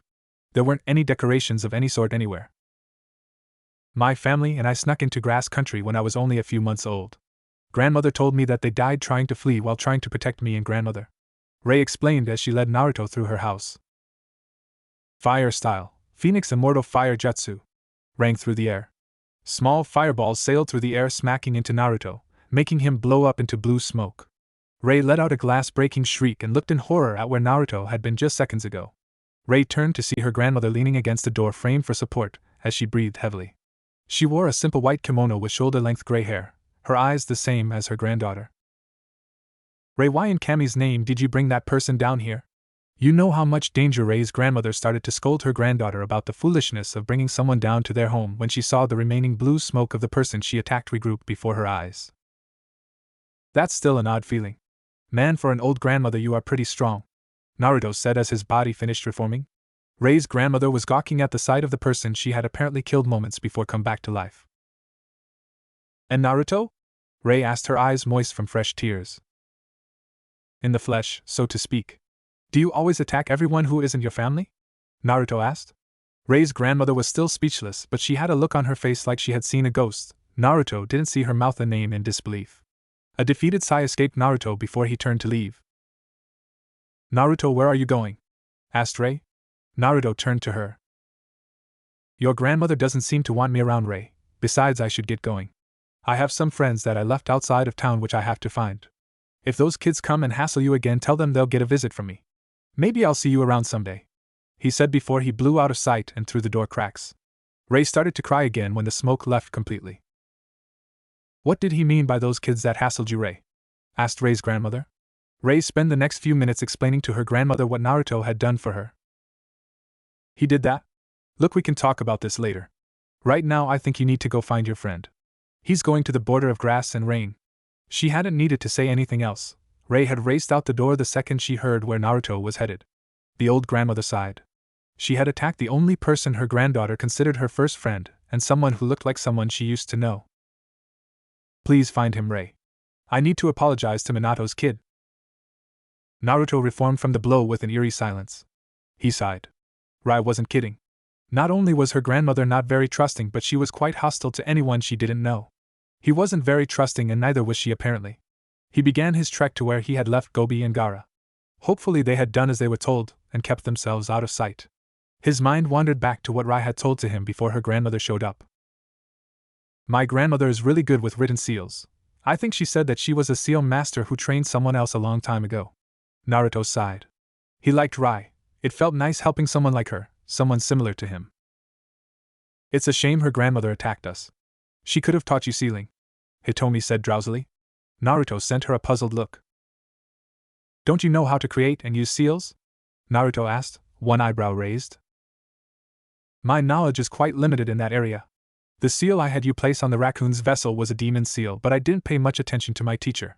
The seal I taught you is one of the only sealing techniques I know," Hitomi said while trying to stifle a yawn. Naruto shook his head, a small smile on his face under his mask before he blew through the forest. Half his body had turned to smoke when he sensed something running in his direction. "Naruto!" someone yelled. Naruto's eyes opened wide. He knew that voice. The person drew closer until they were directly in front of him. "Rai, why are you out here?" he asked, having reformed his body from the smoke. The blue-haired girl panted loudly, regaining her breath. Running all the way out of the town and out here was quite taxing for her small body. "After I told her what you did for me earlier, my grandmother felt horrible. She wishes to meet with you. I didn't stick around to find out though. The second she told me where you were going, I started running," Rai told the masked boy. "Isn't this a nice surprise?" Naruto thought before he nodded his head that he would go back with her. "Before I go, I have to find my friends that I told you were waiting for me. You might want to come with me. You're too far from the town to go by yourself, and something might happen to you," Naruto suggested. Rai looked at Naruto for a second before nodding her head, walking up to his side and grasping his hand. They walked to the edge of the forest where Naruto had left them. They weren't there. Naruto looked around the area for any possible explanation as to why they hadn't done as he asked. Naruto felt the residue from a charged chakra strike. Someone must have found them, but whom? The only people who would know how to find Gaara would be me and Akatsuki, but I doubt that Sasori's organization would send him out armless. It was either them or someone else who knows the feel of their essence. Naruto mumbled to himself.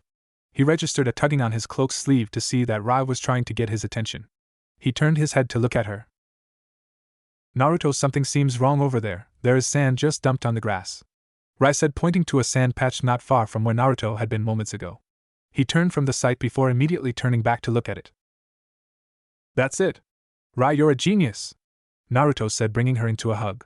She wasn't expecting this, and let out a high-pitched squeal in surprise. He quickly let her go, smiling apologetically at her. Rai had a slight blush adorned on her face.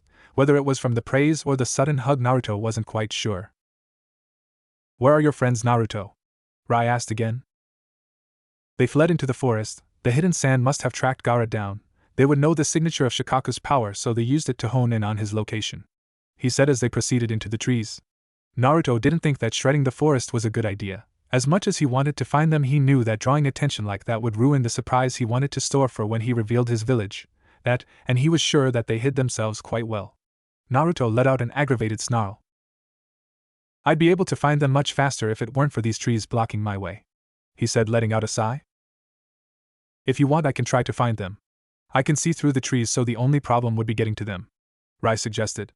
Naruto nodded in agreement. "Getting to them won't be a problem after we find where they're hiding.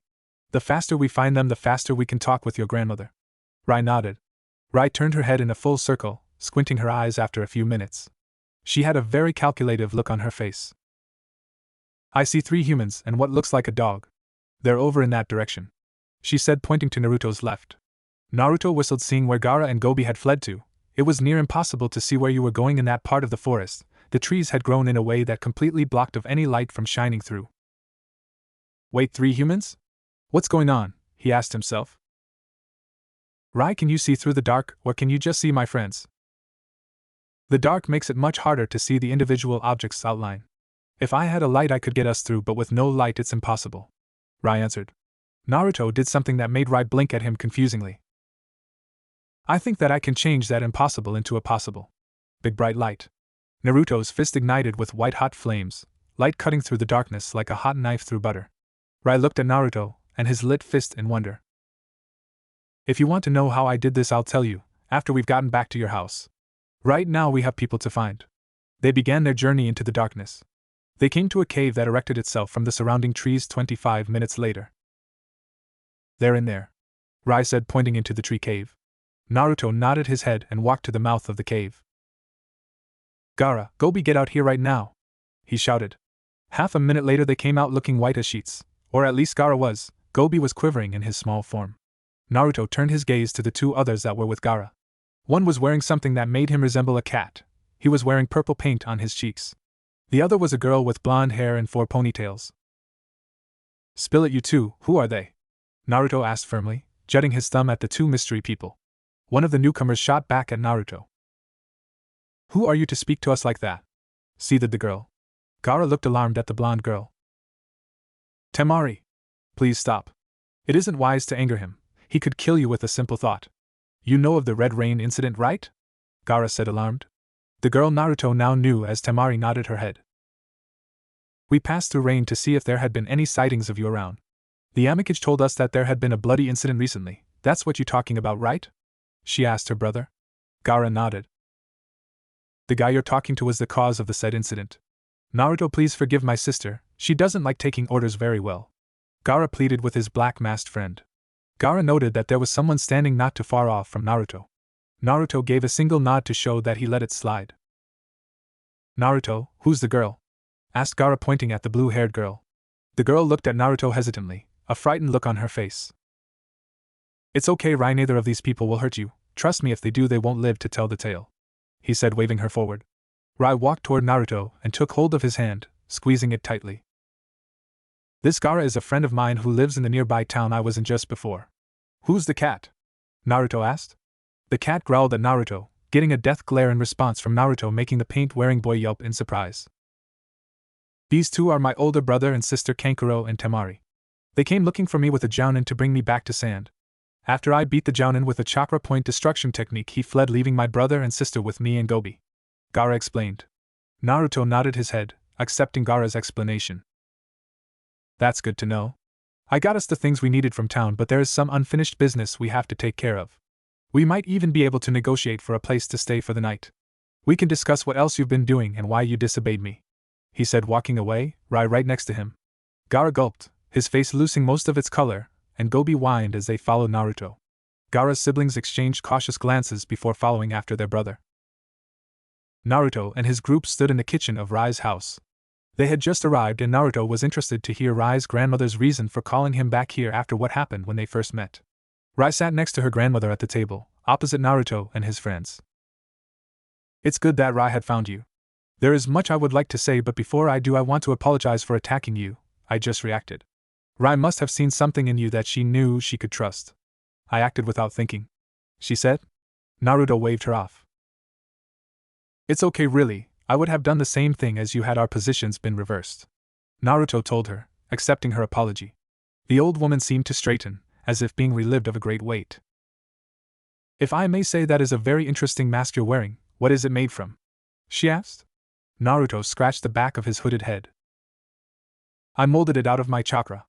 My teacher taught me how to use this particular method of controlling my chakra. It's much less restricted than the other method. As a plus, I don't even need to use any hand seals, although I need to move my arms to mold the chakra into a usable forms for some of my jutsu, he explained. The old lady nodded her head. I've heard of such things been done before using chakra. They use a meteorite to give them control over chakra at levels thought to be impossible. Is that where you're from? She asked. Naruto shook his head. I've worked to get my control to this level from scratch.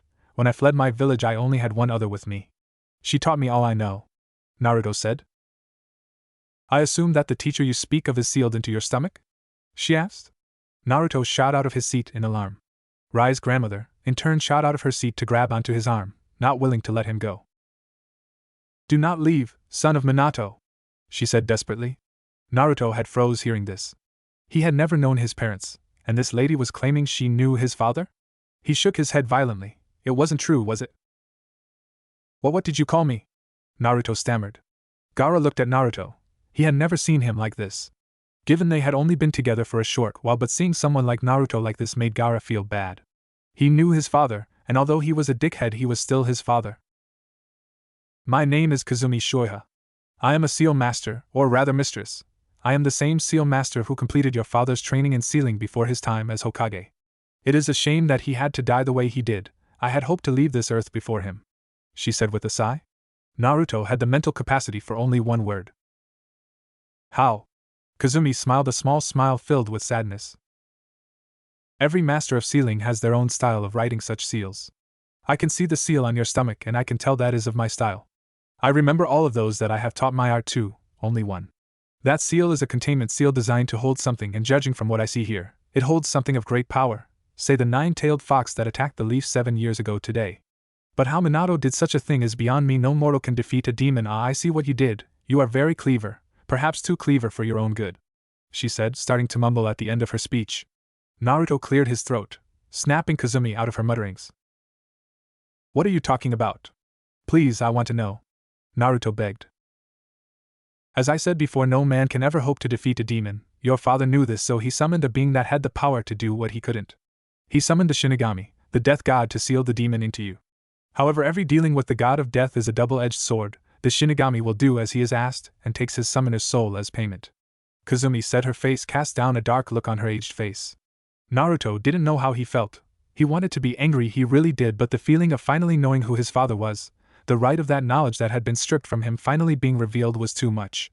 Even with all his mental defenses, Naruto was unable to stop the sobs that were about to flood his small body. Naruto let out a pain-filled sob which then turned into full-blown crying. Kazumi, in an instant, without even realizing it, had enveloped him in a comforting embrace. Naruto didn't even register what was happening around him. He was too lost within himself. Gaara, Kankuro, Temari, and Rai could only stand by and watch as Naruto continued to cry. Naruto awoke to find himself face to face, or rather face to mask, with Rai. She was looking at him.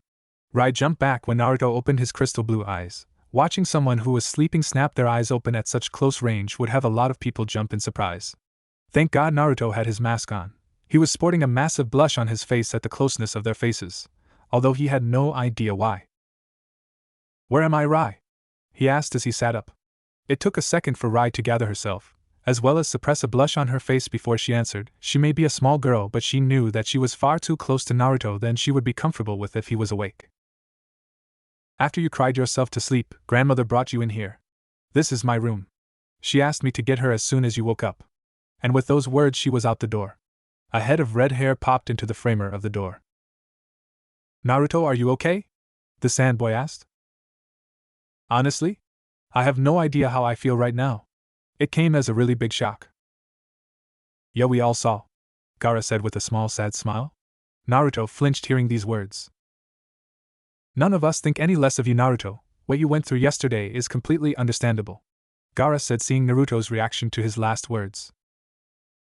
I just need time to have this knowledge sink into my brain. My dad was a Hokage, the fourth to boot, Naruto said. Seeing Gaara nod his head before turning to leave, Naruto called to him before he left completely. Gaara, round everybody up and get ready as soon as possible. I hope you guys ate and rested as I slept. We will most likely be coming out of this country with hostiles after us, and personally I don't want to commit the same act I did in Rain. A repeat performance doesn't do well for a growing reputation.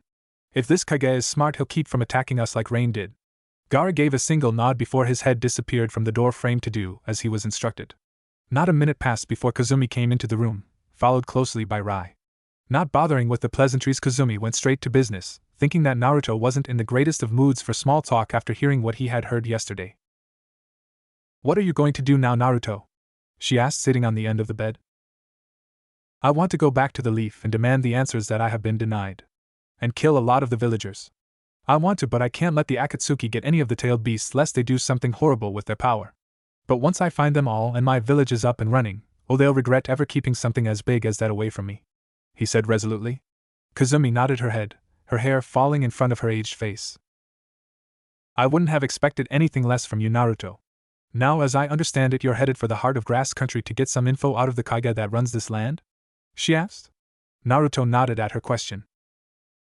"Well, we better get going then if we want to get there before tomorrow," Kazumi said as she turned to leave.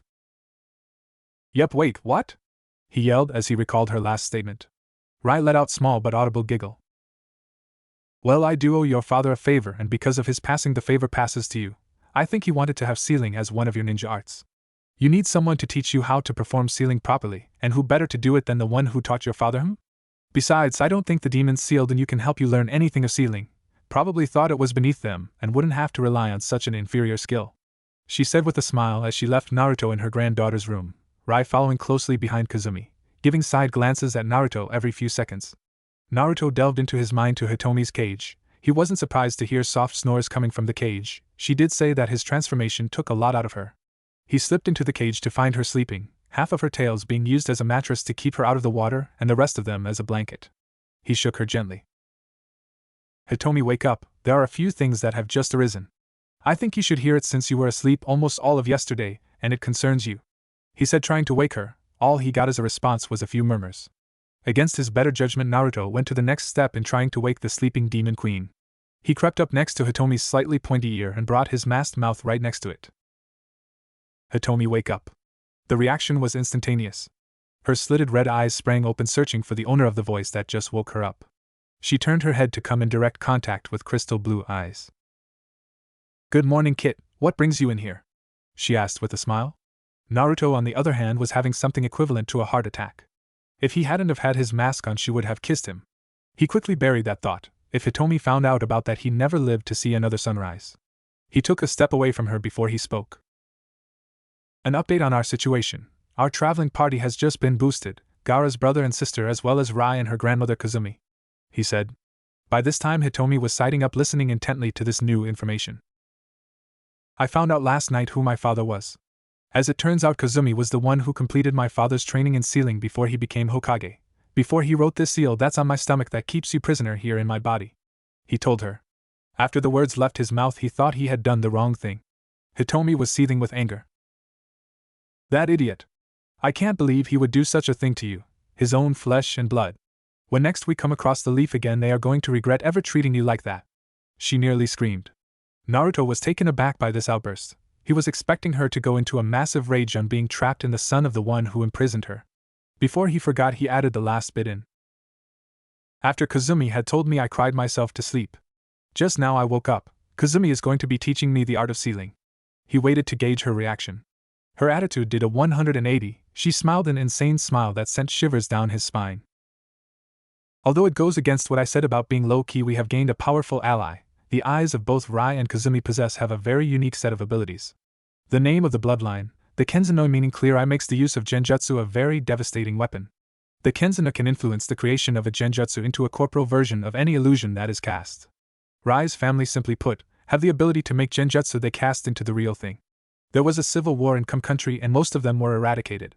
These two may be the only people alive that possess the clear eye," she explained. Naruto whistled in astonishment. Hitomi nodded her head in agreement.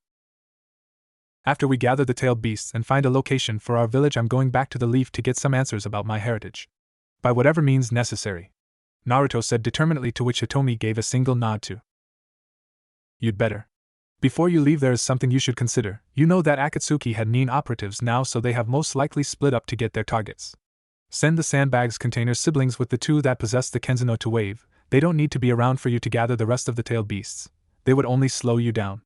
Although you need to learn sealing, gathering the tailed beasts is far more important, seeing as others are looking for them. Send the weaker ones to Wave Country. It is neutral country with no Nin village, as well as being close to the sea. Where the fish is most likely to be located, they can go through Fire Country to cut the chances of enemy attacks, but I strongly discourage this. If they get held up by Leaf Nin, they would be asked questions which could damage our plans." Naruto nodded before being forced out of his mind. Kankuro was sitting with his siblings in the kitchen. They had been instructed to pack up whatever they could. The paint-wearing boys saw Kazumi and Rai packing up their kitchen, pasting all their items on a scroll. He was perplexed to what they were doing and was ridden slack-jawed when he saw Kazumi write something on the scroll before all the items vanished. Kazumi saw Kankuro's state and smiled at him. "These are sealing scrolls. I saw that Naruto had a few in his possession, but they have yet been used. I'm assuming that he has yet to be instructed on how to use them," she said as she continued to seal things in the scroll. Naruto appeared from the door of Rai's room. "Everybody all set and ready to go?" he called to everyone. He received nods from the Sansibs and bark from Gobi. "I'm taking everything that we have here with us, seeing as we'll never be coming back for it. It seems like a waste to leave anything behind." Naruto nodded at her logic. A few minutes later, everybody was filing out of the underground house. Kazumi closed the door with the blood seal on it and wrote a few kanji on the door before quickening her pace up the staircase. Naruto, who had seen her do what she did, fell back to her down from his position at the front to help her. He had seen her struggling to keep going at this pace. After they got out of the door at the top, Kazumi slammed the door closed. Everyone looked at her confusingly, but they discovered why when a tremor was felt underneath them. Kazumi noticed their looks, offered them an explanation. "I set a grand explosive seal on the door with a time limit that would explode. That tremor was from the explosion," she said as she leant against the building wall for support as she rested. "I'm thinking because of the bloodline you have and the fact that you've had to hide from the world, you've neglected to purchase a cane to help with your walking," he said as she let her breathing even out. At her nod, Naruto drew chakra to his hand, shaped it into a cane, and handed it to her. He did not miss the look of surprise on her face about him knowing her bloodline. It was a simple light brown walking stick which gleamed in the light. As she grasped it, she felt it pulse. "While traveling with us, you might find yourself in a hard place. This cane can reshape itself into a weapon when the need to defend yourself arises. The more chakra you put in it, the more damage you can deal," he said before he resumed his position at the head of the 6-people 1 demon group. Naruto motioned for attention. "Now I can only assume how things are going to play out when we reach the ninja capital. I will not accept anyone being a casualty, so after our business is done here, Gaara and I are going straight to Waterfall after we're done here and persuade them to give over their demon container. The rest of you will be going to a small island, Wave Country. They have no ninja village and their military strength is minimal. If you two," he pointed to Temari and Kankuro, "encounter any hostilities, you are to use whatever means necessary to bypass it. I'm leaving Rai, Kazumi and Gobi in your hands. Don't worry about getting lost. I'm sure that Kazumi can guide you, and should you need it you can get a map, get there however you want. However, I recommend staying out of Fire Country. Because we're splitting up, I'm going to give you a crash course in using the techniques that I'm teaching Gaara. Your mind is the only limitation. Use your chakra as a weapon, force as much chakra out of your chakra points as possible to use it to inflict physical damage. Under no circumstances are you to tell anyone how to do these techniques. They're going to be village secrets when it starts up. By the time we meet up again, we'll have our party up by another 2 if all goes well, a few more if we're lucky." Naruto focused his chakra into a condensed orb and handed it to Kazumi. "This will allow us to find you no matter where you are." Naruto spent another few minutes discussing more in-depth instructions before Naruto and Gaara blew out of sight. Temari, who had given Gobi to Rai, unenthusiastically chuckled. "Okay people, let's get going," she said nervously as they began their long journey to Wave. Meanwhile, Kankuro was silently pleading to Kami for their trek to be simple and not run into any possible enemies. Rai was hoping that Naruto and Gaara were successful in getting what they were seeking, and Kazumi just hoped that they would get to Wave in one piece.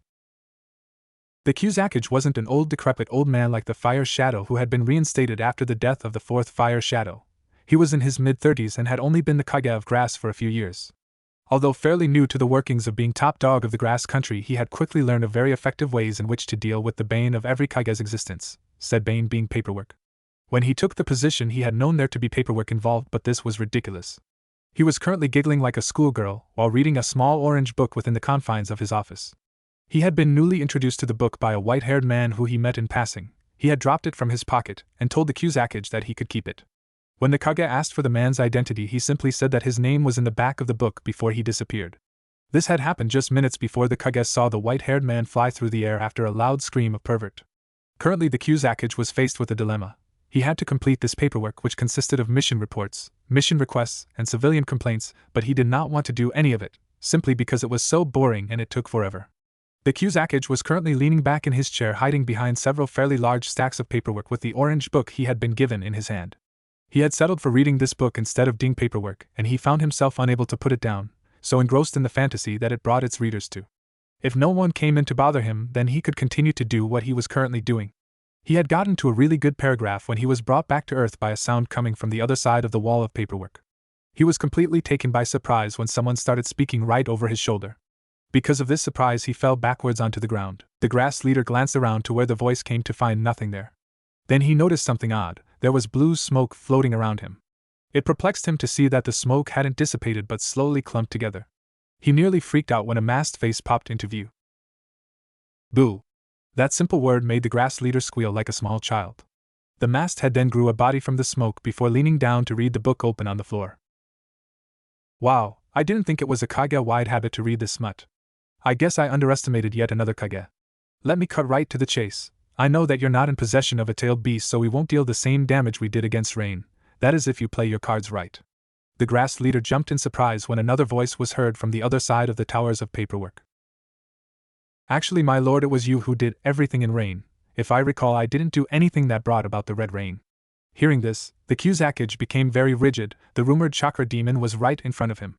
The chakra demon smacked his masked face in mock embarrassment. I do believe you're right, Sandman, I do apologize. But we're getting off track, aren't we? I assume you know who I am, he said as he sat on the desk, coincidentally sending a stack of paperwork on the end of the desk to come crashing down on the floor, creating a big thud that shook the office. Oh, I so don't envy you, leader of Grass Country.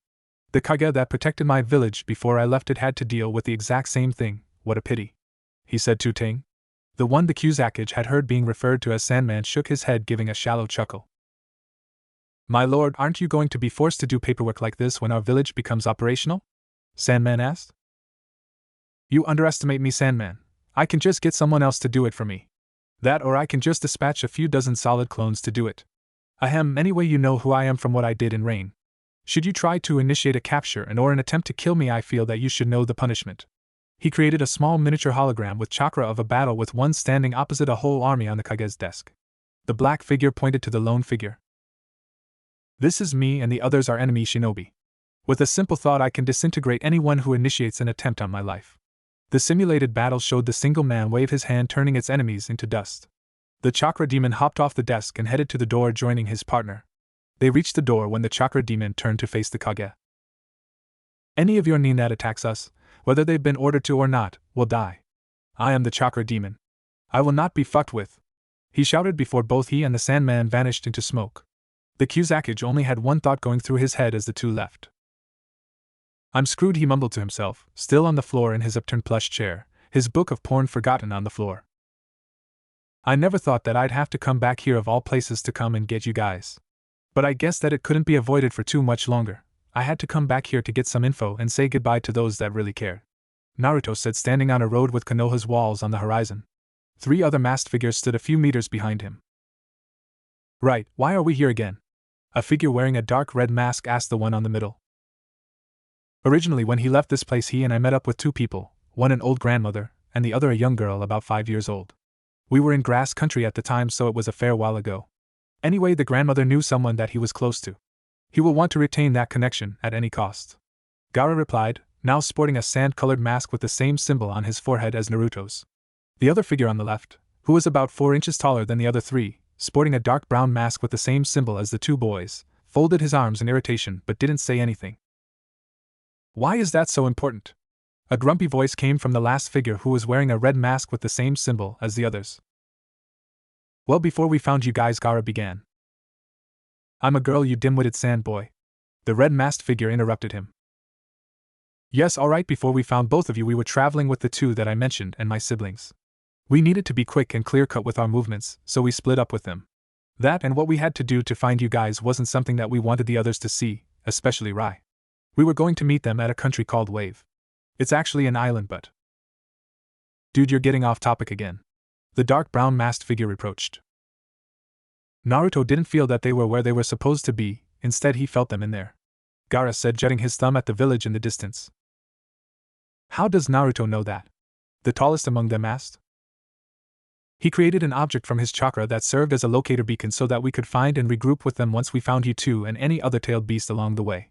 The tall boy nodded his head in understanding. Right, not to be a buzzkill, but we can't exactly go in there all willy-nilly. We need a plan, and I'm pretty certain that we won't be able to sneak into this place without someone finding us out. This village holds the clan with the all-seeing eyes, or so I heard from those in my former village.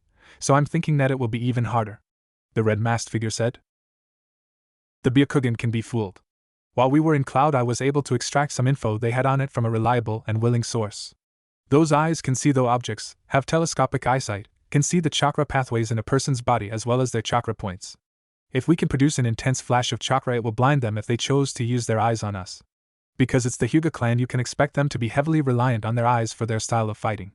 The only other threat we might have to face is the Sharingan, but seeing as Itachi massacred all but one, I think we will be fine. Besides that, the whole idea is to get in and out with them with the least amount of ninja detecting us." Naruto spoke up, grabbing the other three's attention. "Just how are we going to do that?" the red-masked figure asked, irked, turning her head to the side, her blonde hair swishing behind her. "Demonic transformation," Naruto called. His form changed into a mass of bright blue color before changing size and shape. When the light from the change receded, a black bird stood in its place. "Why the hell would you take the form of a bird? I thought you loved foxes," the red-masked figure said snidely. "Foxes are taboo in the Leaf Village Yujito, and as a bird it will be easier to scout out the village. Now change your forms and ask your demons to block off all of the excess chakra you don't need. A bird shouldn't have any chakra to speak of. It would be less suspicious if we all flew in a flock, it would alleviate suspicion. Though 4 black birds is an uncommon sight in these parts, one don't think they'll look into it too much." The other three mumbled to themselves, something about smart-ass foxes, but they nonetheless did as they were told. Several minutes and 3 flashes of light later, they were all standing on the ground as birds. "Okay, now what?" "You know I don't know how to fly," Gaara said. Yujito and the biggest bird nodded at Gaara's statement. "What kind of birds are you? Flap your wings to lift up into the air, then use your wings to catch the wind under your wings to control the height in which you can fly at," he instructed. For a few minutes the 3 transformed figures were able to grasp the concept of flying, some more willing than others. "Stop your whining, Yujito. You won't have to do this many more times," Naruto reproached. "I tend to want to eat birds, not be them. I feel like I want to eat myself. Do you know how that feels?" Yujito hissed at him. "I have a fox in me that wants to maim me at the moment because of the form I'm in. Deal with it, you mangy feline," Yujito hissed again. "Quit it, you two. Let's do what we came here to do and find my family, Kazumi and Rai," Gaara said, slightly irked. Hi, let's get going before Yujito gets too catty."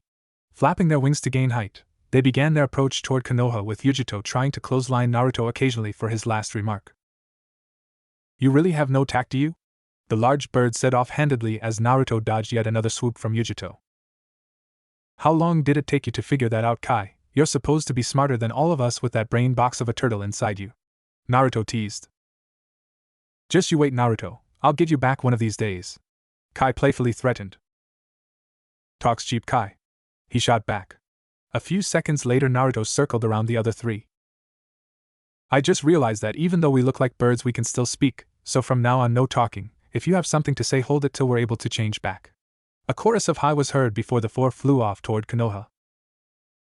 Konoha Prison. "You know this is your entire fault, right?" Rai pouted. Temari just crossed her arms. "You know, Temari, I think she has a point. It was your stubbornness that made Rai's granny to cave in after your persistent whining and go along the borders of Fire Country and its neighbors. Even the masked dude warned us before he and Gaara left that it wasn't a good idea to go through this country," Kankuro commented. "Okay, alright already, I get it. This is my fault, but how was I supposed to know that Leaf Shinobi were going to be there?" she yelled back. "It's still your fault," Rai said, crossing her arms, mirroring Temari's stance, adding a pout along with it. "Will you 3 brats shut up already? You're giving me a headache," an Umbu guard shouted. "Mr. Bully Person, why are we being held here?" Kankuro asked, tapping the vertical bars, creating a metallic ping noise. "I mean, we're just kids, not ninja, this is cruel," he shouted. "Stop frightening the kids, lizard face. We only has to keep them contained till the others get the info out of the old lady they were traveling with," a voice from down the corridor sounded. "Shut up, Eagle, at least you get to sit down, I have to stand. I wonder how hard it is to get information out of an old lady," he grumbled, not liking the joke about his mask pattern. The screeching sound of metal hinges moving indicated that someone was coming through the door to the detainee section of Konoha's prison complex. "We have enough info for the moment. Set her with the 3 brats and bring me the brat with the light blue hair. I need a blood sample," a doctor said. "Don't you touch her, you hear me?" Kazumi shouted, her words backed up by a burst of killing intent. A slap sound bounced off the stone walls of the room. Kazumi slumped to the ground, her bruised and battered body hardly moving. Kazumi was able to turn her head to be looking down the corridor to where their items they had were stored. Not being able to move, she knew that their chances for escape were nil. Finding the orb that Naruto had given her before they departed, she locked onto it. I hope this works, she thought as she sent what little chakra she was able to use to the sphere. Sensing the use of chakra from Kazumi, the standing guard glared at her. What did you do? He growled. Kazumi chuckled weakly as the orb she was given exploded like a grenade, creating a burst of chakra.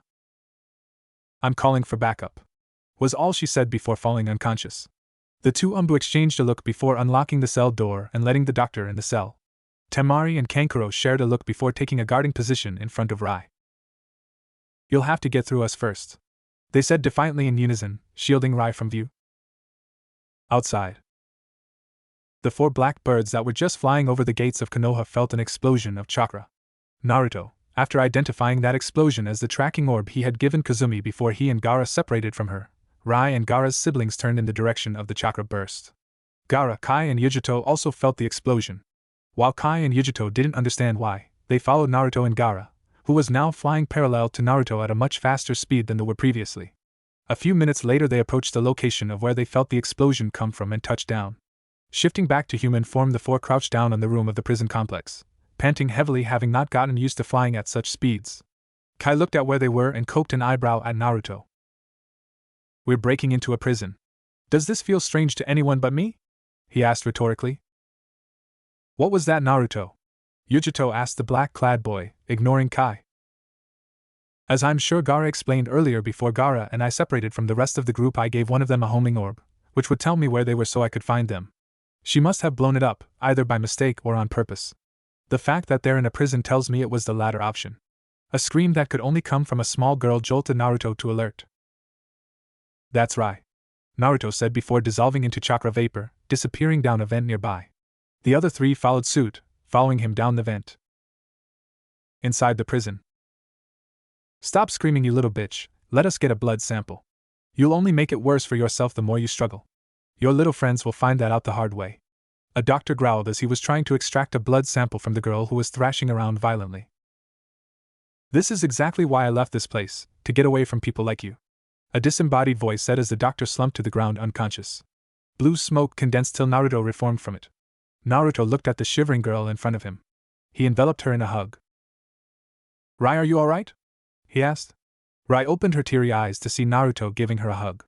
Quick as lightning, Rai returned Naruto's hug, holding onto him as he were a lifeline. I was so scared, the mean people hurt Grandma and Temari and Catboy Kankuro, she sobbed. Naruto patted her back softly till she calmed down. Rai, where are the others? He asked just as 3 others landed on the ground behind Naruto. The bad man dragged me from in there. She pointed to the door to their right. Come on guys, let's go, Naruto said, standing up and taking Rai's hand as they went into the next room. We don't want to have the whole village gunning for us, so no one is to kill anyone. You got it? After making sure he got 3 confirmations, they twisted the doorknob and went into the next room. The sight that greeted them was unpleasant. Kazumi was out cold on the stone floor with Gaara's siblings trying to get to her, though the bars of the cell were in their clothes, all ruffled up as if they had been in a fight. Hey Doc, you got the wait a minute, who the hell are you and how'd you get here? The gecko-masked Umbu yelled. Naruto stared at the Umbu, molding some of Hitomi's chakra to his eyes, changing them from blue to red with black slitted pupils. Making eye contact with the Umbu, Naruto snarled. The second you laid a hand on these people, I became your worst nightmare. He snarled, sending a controlled amount of Hitomi's Ki to the Umbu. The masked Nin fell to the floor, convulsing violently. Kai, who had gone to deal with the sitting Umbu not too far away, returned seconds after carrying their items the Umbu had taken and locked up. Yujito, get them out of that cell, Kai tuned to Temari and Kankuro, who were bleeding slightly. You two might want to stand back. The 2 cell occupants backed away to the far wall as Yujito started to mold Nibi's chakra. Cat's hellfire, she called as dark red flames exploded from her mouth. The flames licked the metal bars once before the metal turned to slush on the floor. Okay, now that that's done, we can get out of here, Kai said as Kankuro and Temari stepped over the steaming puddles of boiling metal. One of us will have to carry Kazumi, Kai, you're it. Where'd they take Gobi, do you know? Gaara asked. His siblings shook their heads dumbly as they looked at Gaara in astonishment. Gaara's sand mask crumbled off and pouted when they didn't move. What's with the looks? I'm not a psycho, you know, he sulked. Less than a second later, Temari was hugging Gaara tightly. I miss you, sister, he whispered as he hugged her back. Arg, this is so annoying, Yujito growled out, almost gagging at the sight of the hugging pair. Chill out, Yujito, there's no need to get so aggravated.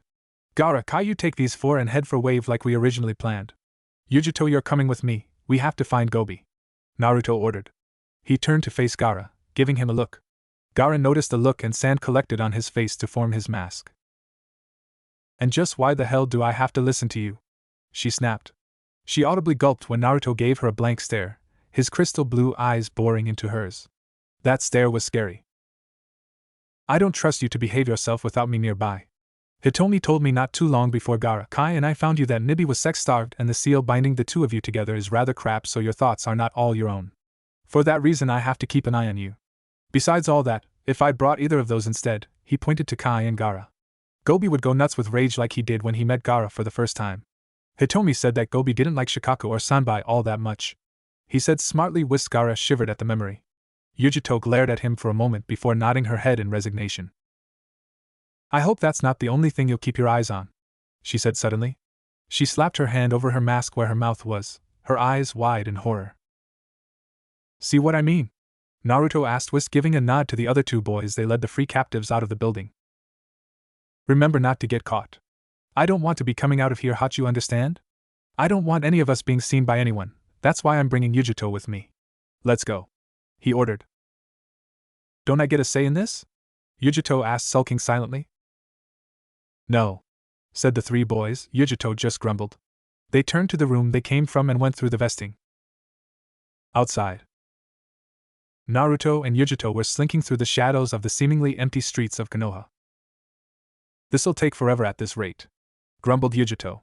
Naruto stopped walking, causing Yujito to falter. We have been found, Naruto said, turning to Yujito. How can you tell? She asked him. Simple, this is a ninja village, the most powerful out of all the elemental countries, and we haven't run into anyone. Besides that, it is way too quiet. Even if it is the middle of the night, there should be activity from night watching ninja. We have been expected, there's no other explanation. We should hurry, we don't know what Konoha's game it yet, and we shouldn't stick around long enough to find out. Hidden snake hands? Called a voice. Several blackish snakes wrapped around Naruto's torso, arms and legs constricting him. I told you we were being followed, he said to Yujito before turning to where the snakes were coming from. Who are you and what are you doing in this village? Snapped a purple-haired kunoichi. She had a trench coat on that was swaying side to side, giving an eye full of a fishnet bodysuit with a mini-skirt. Not that it's any of your business, miss, but we're here for some private matters concerning me and a few friends of mine. I do have a name, but my enemies often refer to me as the Chakra Demon. May I ask who you are before we leave? You seem interesting, Naruto asked calmly. The kunoichi scowled at him. You're very polite for a demon. Fine, I'll tell you, only because you'll be dead afterwards. My name is Anko Mitarashi. The snakes wrapped around Naruto, grasping him hard, supposedly squeezing Naruto to death. Anko had a crazy, bloodthirsty smile on her face while she was doing this. Miss Anko, I feel like I must inform you, Naruto said, his voice now serious. That such an attack won't work on me, Naruto said, his body exerting an almost invisible orange glow. Next thing Anko knew, 9 translucent orange tails ripped through her snakes. Anko stared wide-eyed at the sight in front of her. This midget, who sounded and looked no older than 7, tore through her snake grapple. Naruto stared at Anko, seemingly peering into her soul. You're a very lonely and scared person, Anko. Don't be afraid to live life. There's only one ride, and in this world life is such a fragile thing to hold on to. I know this because I lived the same as you did not too long ago. Seek me out if you want to live life instead of act it. Then he and Yujito vanished, leaving a stupefied Anko. Gaara, Kai, Rai, Kankuro and Temari stalked in the shadows of the surrounding buildings, with Kai carrying the unconscious prone form of Kazumi on his back. Kai, do you see a way out of here? Gaara asked the older boy.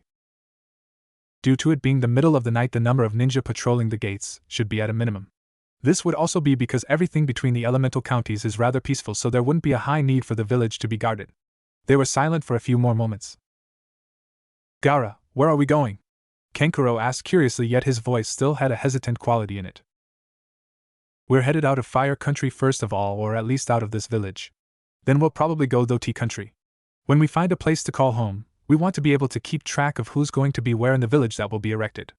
Although, if I know Naruto at all, we'll probably take refuge on one of the islands between water and sea country.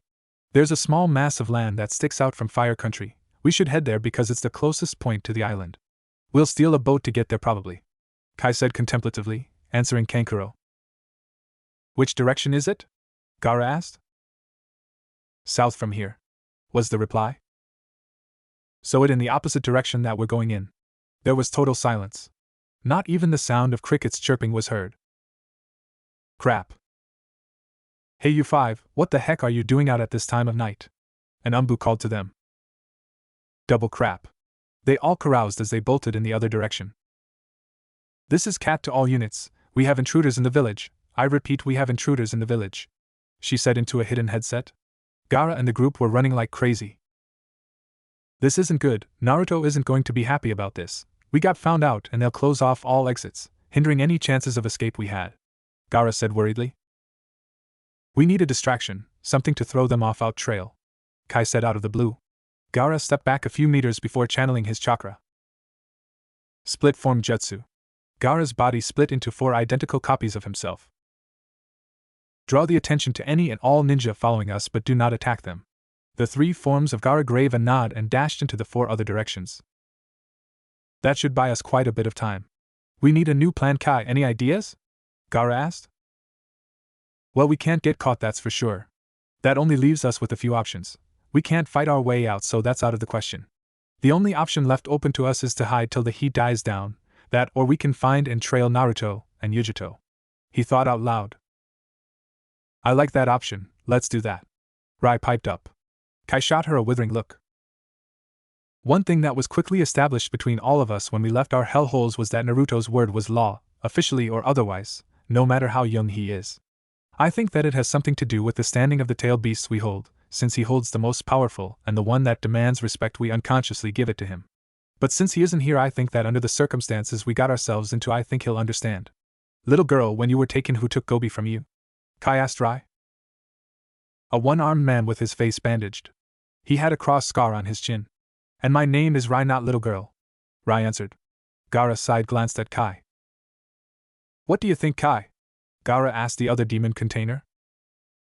There's strength in numbers. Let's find Miss Catty and Naruto, Kai said.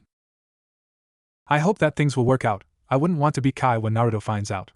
He may be the eldest among us containers, but against Naruto that's meaningless. The redhead thought as they moved onwards with Kai and Gaara in the lead, Kankuro and Temari behind them, and Kazumi and Rai at the back. We have intruders in the village, spread out and search. Remember, we don't know what we're dealing with here, so everybody be on your guard. A leaf nin said as a small group leapt from rooftop to rooftop. Naruto scowled when he heard this. For Kami's sake. I give them one instruction and they can't even follow one as simple as stay out of sight, he growled. Not everybody has stealth skills like you, Naruto. Your skills at staying out of sight were one of the skills that saved me life as we left Cloud. Flashback. Yujito was sprawled out on the cold, wet floor of an ally in Cloud Village, crying as quietly as she could. If she was found, then it would spell doom for her. The ninja that the Reikage had entrusted to watch over her weren't anywhere nearby. Hei had abandoned her, just like everybody else. She had hidden herself in the slums of Cloud after the former Reikage had been overthrown. That was 3 weeks ago, and she wasn't faring very well. Her clothes were torn and stained red with blood, and she was severely dehydrated and extremely hungry. Come on out, you little bitch, you can't stay hidden forever. When I find you, I'm going to enjoy breaking you into a fine weapon for Cloud. Or maybe I'll just have dome fun then kill you. While you live, no one will accept you or love you. The only reason the Reikage hasn't called a cat hunt on you is because he thinks that you can become a weapon for Cloud. It's the only reason the new Reikage has let you live this long. A crazed Cloud ninja called after her. Yujito peeked out from where she was hiding. Seeing an empty ally, she sighed. He's finally gone, she thought with relief. I found you, cat whore. The voice of her oppressor came from above her. She shrieked as he drew a kunai, but stopped as she heard the nin sag to the ground with a dead thud. It's not nice to pick on kids, sir, especially one such as this. A young voice sounded in the ally. The Cloud nin grunted as he struggled to get to his feet. Show yourself, he yelled, only to crash to the ground again, this time a burn mark appearing on his back, as if he was pushed to the wet floor. I didn't even see anything touch him. If he's here to hurt me, I'm as good as dead, she thought as she saw the nin in front of her groan in pain.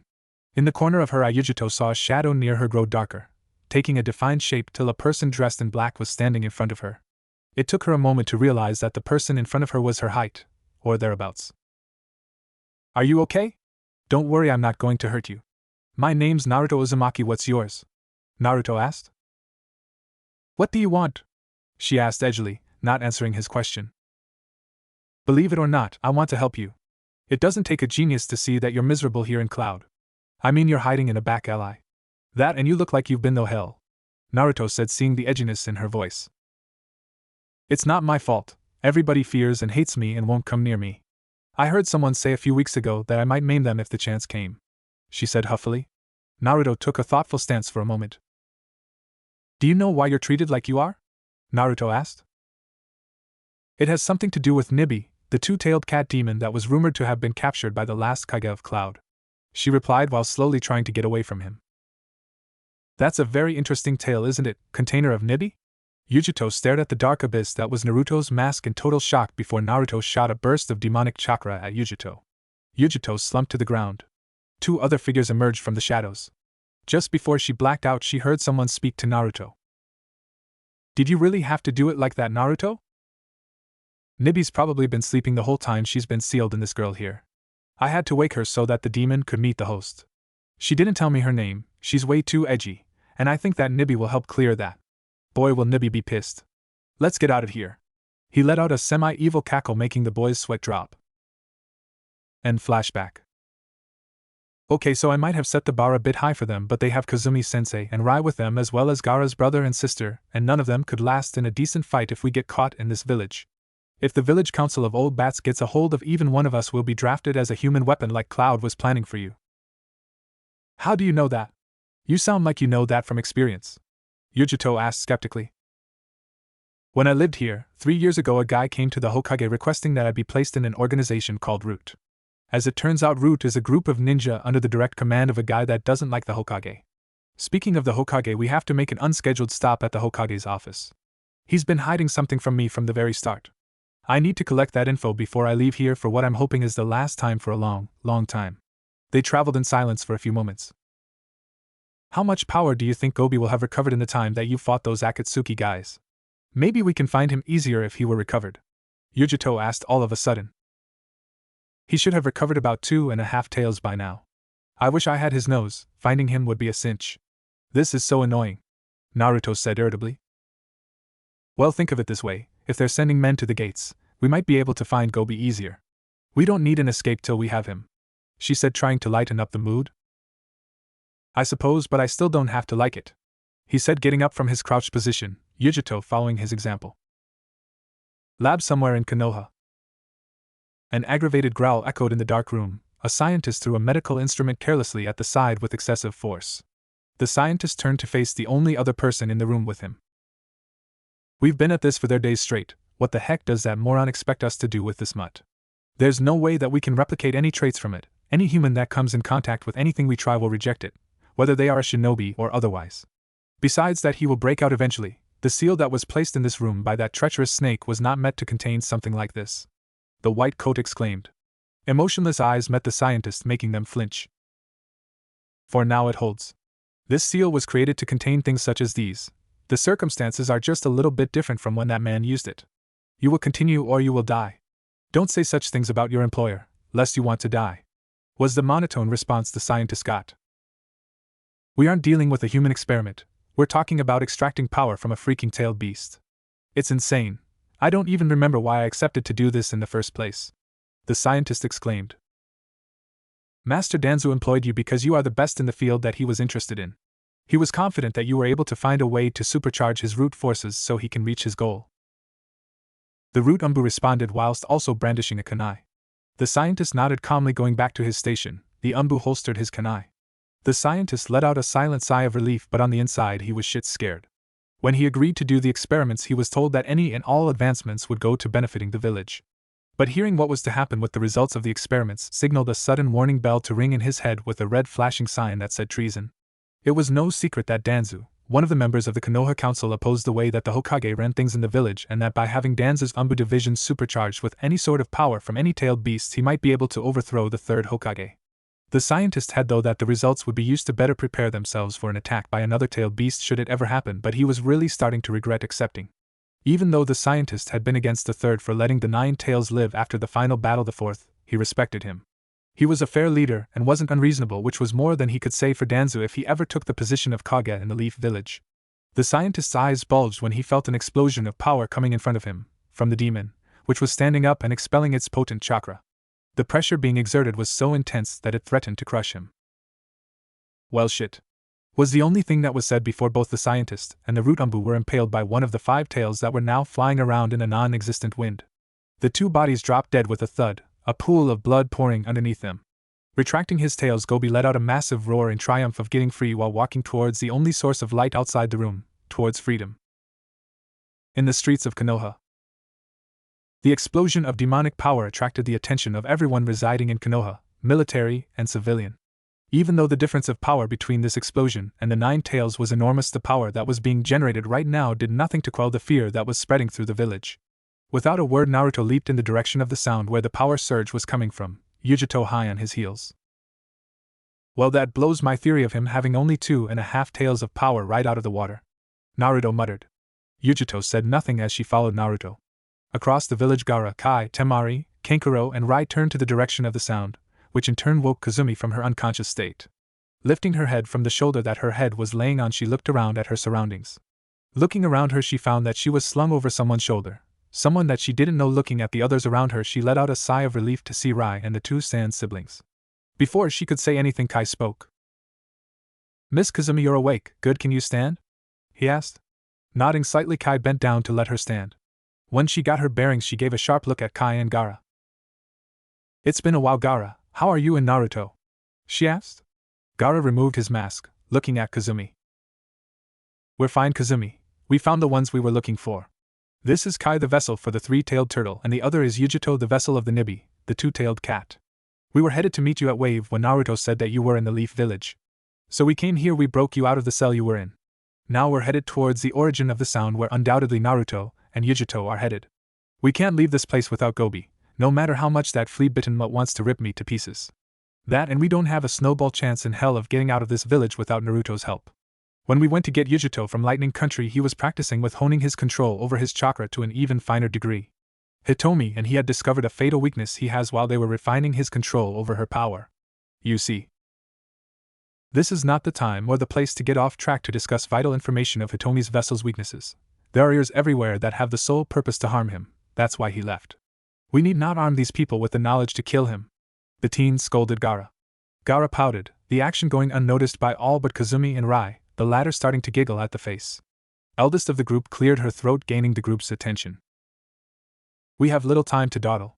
We won't be able to regroup with Naruto if we miss the chance. You kids go retrieve Gobi. I have some business in the Hokage's office." Before anybody could say anything, Rai and Kazumi disappeared in front of their eyes. Kai rubbed his hand through his dark hair. "Can anyone do as they're told? What the hell am I supposed to do now?" he muttered. "We continue to find Gobi. If nothing else, we have to get him out of here," Gaara said. Kai eyed him curiously when the redhead fell to his knees, clutching his side. "They're getting closer. One of my decoys was destroyed. It's a new technique that I put into practice, but I did not expect to feel pain at the forceful dispersion of the copy," Gaara said as he gathered himself, Temari helping him up.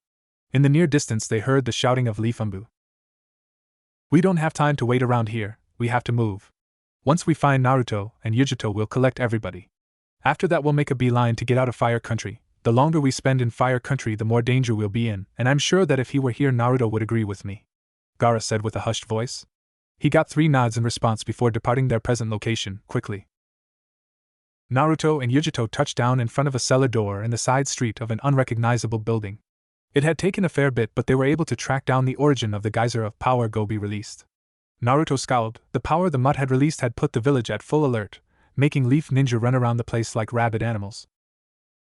"We have to hurry this up. There's no telling how much time we'll have to find Gobi and get out of here before Konoha Nin track the source of the explosion here, or worse yet, the Hokage himself. Though that old man might have protected me in the past, his position as a Kage makes the safety of the village the highest priority, making my life forfeit. I'm nowhere near strong enough to take on a Kage, in a few years maybe, but defiantly not now." Naruto grabbed hold of one of the cellar doors and wrenched it open. He waved Yujito in. Ladies first, oh but you aren't a lady yet, are you? He said as he and Yujito descended below ground. Cat's hellfire. Naruto's side glanced at Yujito. Was that really necessary? He asked. I got a little anxious. I hate the dark, especially when it's in enclosed spaces, she said defensively. Naruto rolled his eyes.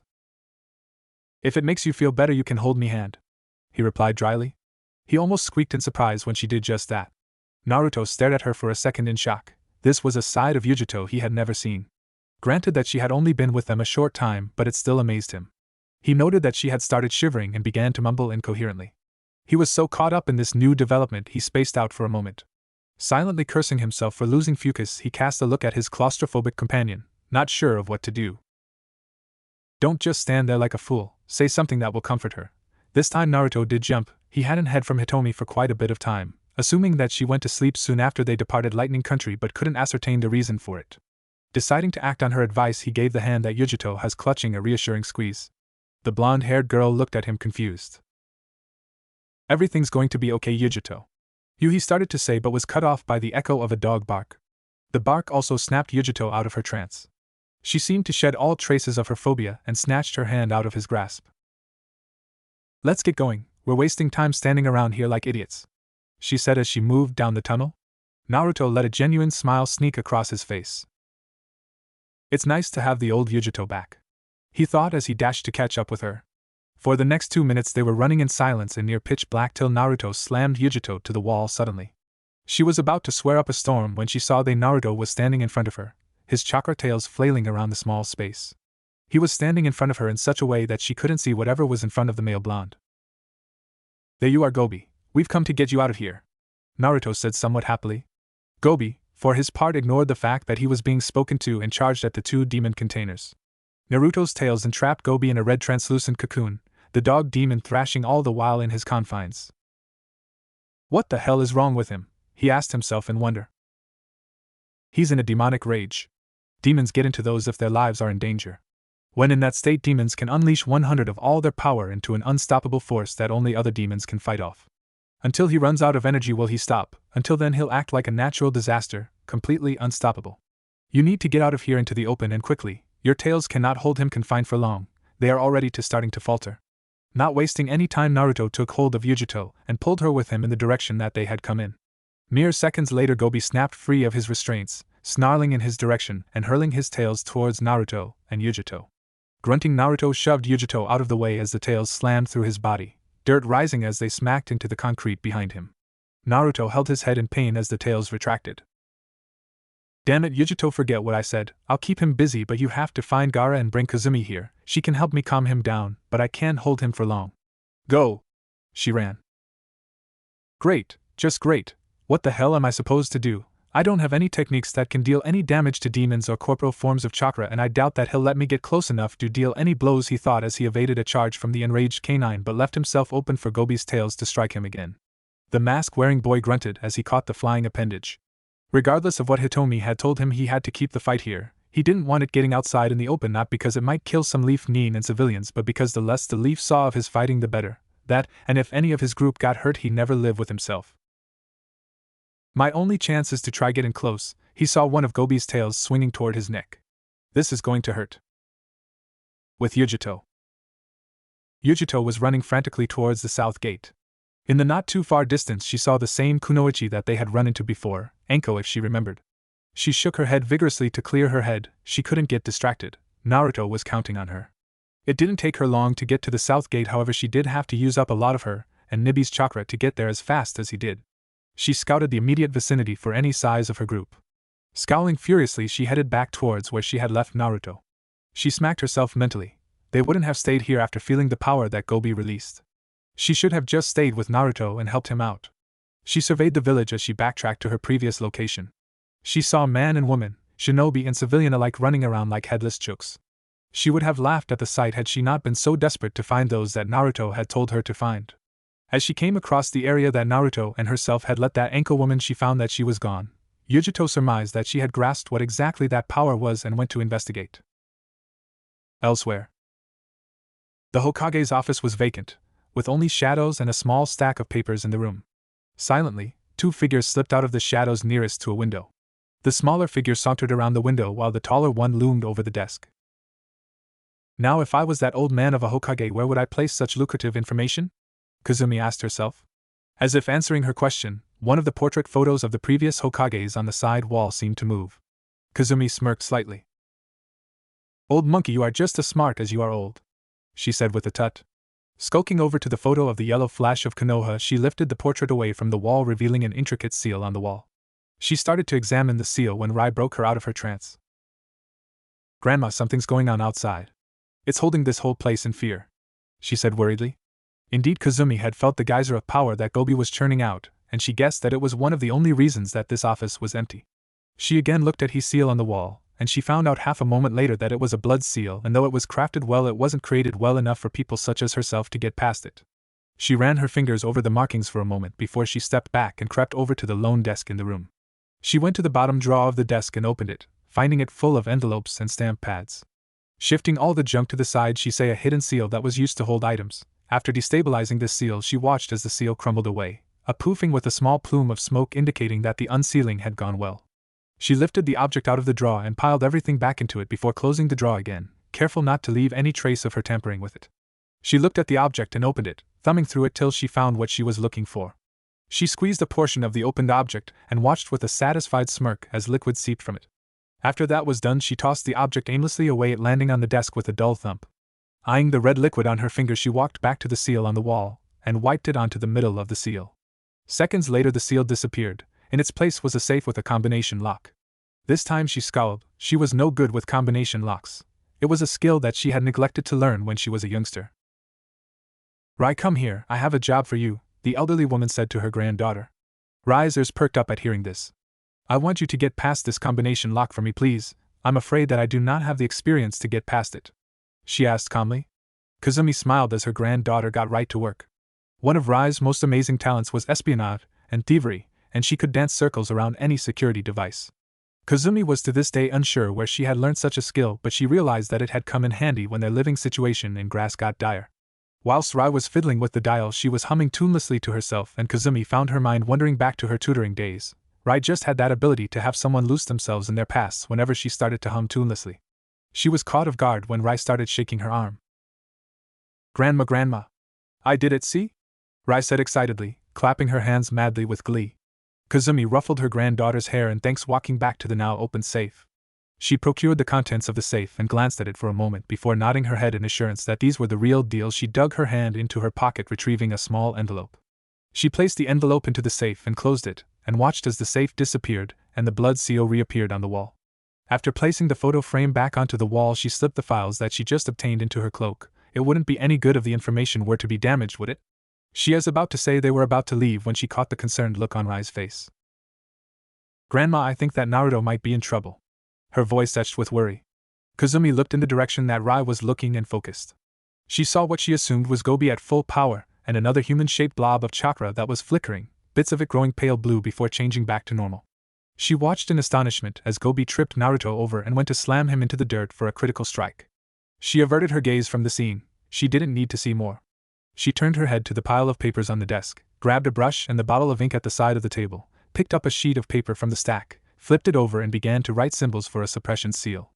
The book that sat on the desk to his side of her glistened in the darkened room. Sparing another glance at the orange book, she set it alight with a small fire jutsu. Satisfied, she began working on crafting a seal. "If this doesn't work, I have one other idea, but I'm not sure whether it will work on Gobi because he's a demon." Elsewhere in the village, there were few things that Sarutobi, the third Hokage of Konoha, was afraid of. These things being the destruction of the village hidden among the leaves, invasions that could lead to the first reason, and finally an attack by another tailed beast. The Hokage was currently roof-hopping towards the origin of the explosion of demonic power. It was his responsibility to, at the cost of his life, protect the village that he led. He took a glance behind him, noting the riots that were occurring due to the presence of another demon within the village walls. The Hokage grunted as he continued forth. The closer he got to the power geyser, the harder it was for him to keep his focus. He assumed it was because of the crushing power that the demon was exerting. Sarutobi briefly wondered how in hell Minato was able to stand up to the Kyuubi 7 years ago, when its power was flailing madly. The aged shinobi shook his head at that thought. It wouldn't do him any good to get distracted at a time like this where a split second's worth of inattentiveness could cost him his life. It's hard for him to keep focus because he was still fretting over just how he was going to go about beating a demon. He was no sealing expert, and he couldn't perform the Reaper Death Seal to seal the demon away. Having almost reached the point of origin, the Hokage put on his game face, ready for a fight that he was sure that he would never forget. Arriving at the location that he'd sensed the demon in, he found that the immediate surroundings were still standing, if not shaken up by the shockwave of demonic power just moments ago. It must be below ground, great, thought the Hokage as he scanned the area for an entrance to where he could engage the demon. He was caught off guard when something shot out of the ground, sailing up in the air with the force of a cannon blast. Almost immediately after that, however, he saw a dark brown stream of chakra aimed towards the figure that was still flying upwards. By sheer luck, he was able to avoid another brown stream of chakra that burst from the ground behind him. The third started to flash through some hand signs to use a fire jutsu when a voice from above stopped him. "You old fool, he's a corporal manifestation of chakra, and jutsu are ineffective against him. He needs to be calmed. Right now he's as mad as a woman in labor at her husband. Neither of us will survive if he continues his rampage like this." Chakra style, drilling bullet. An intense blue orb shot down into the ground from one of the open holes. A whimper along with a snarl was the only response that either of them got to show that the attack did anything. Sarutobi looked up at the black-clad figure, which seemed to just hang in the air, burst into smoke. Passing it off as a clone dispersion, he was caught off guard when the smoke started to talk. "Fine then, if you didn't like that, then try this." Chakra style, piercing comet. And true to its name, it came down to he ground exactly like a comet, only that this comet was blue and it was far smaller. The comet slipped into one of the holes in the ground. Not wanting to be left out, the third jumped down after the comet. This was his village after all.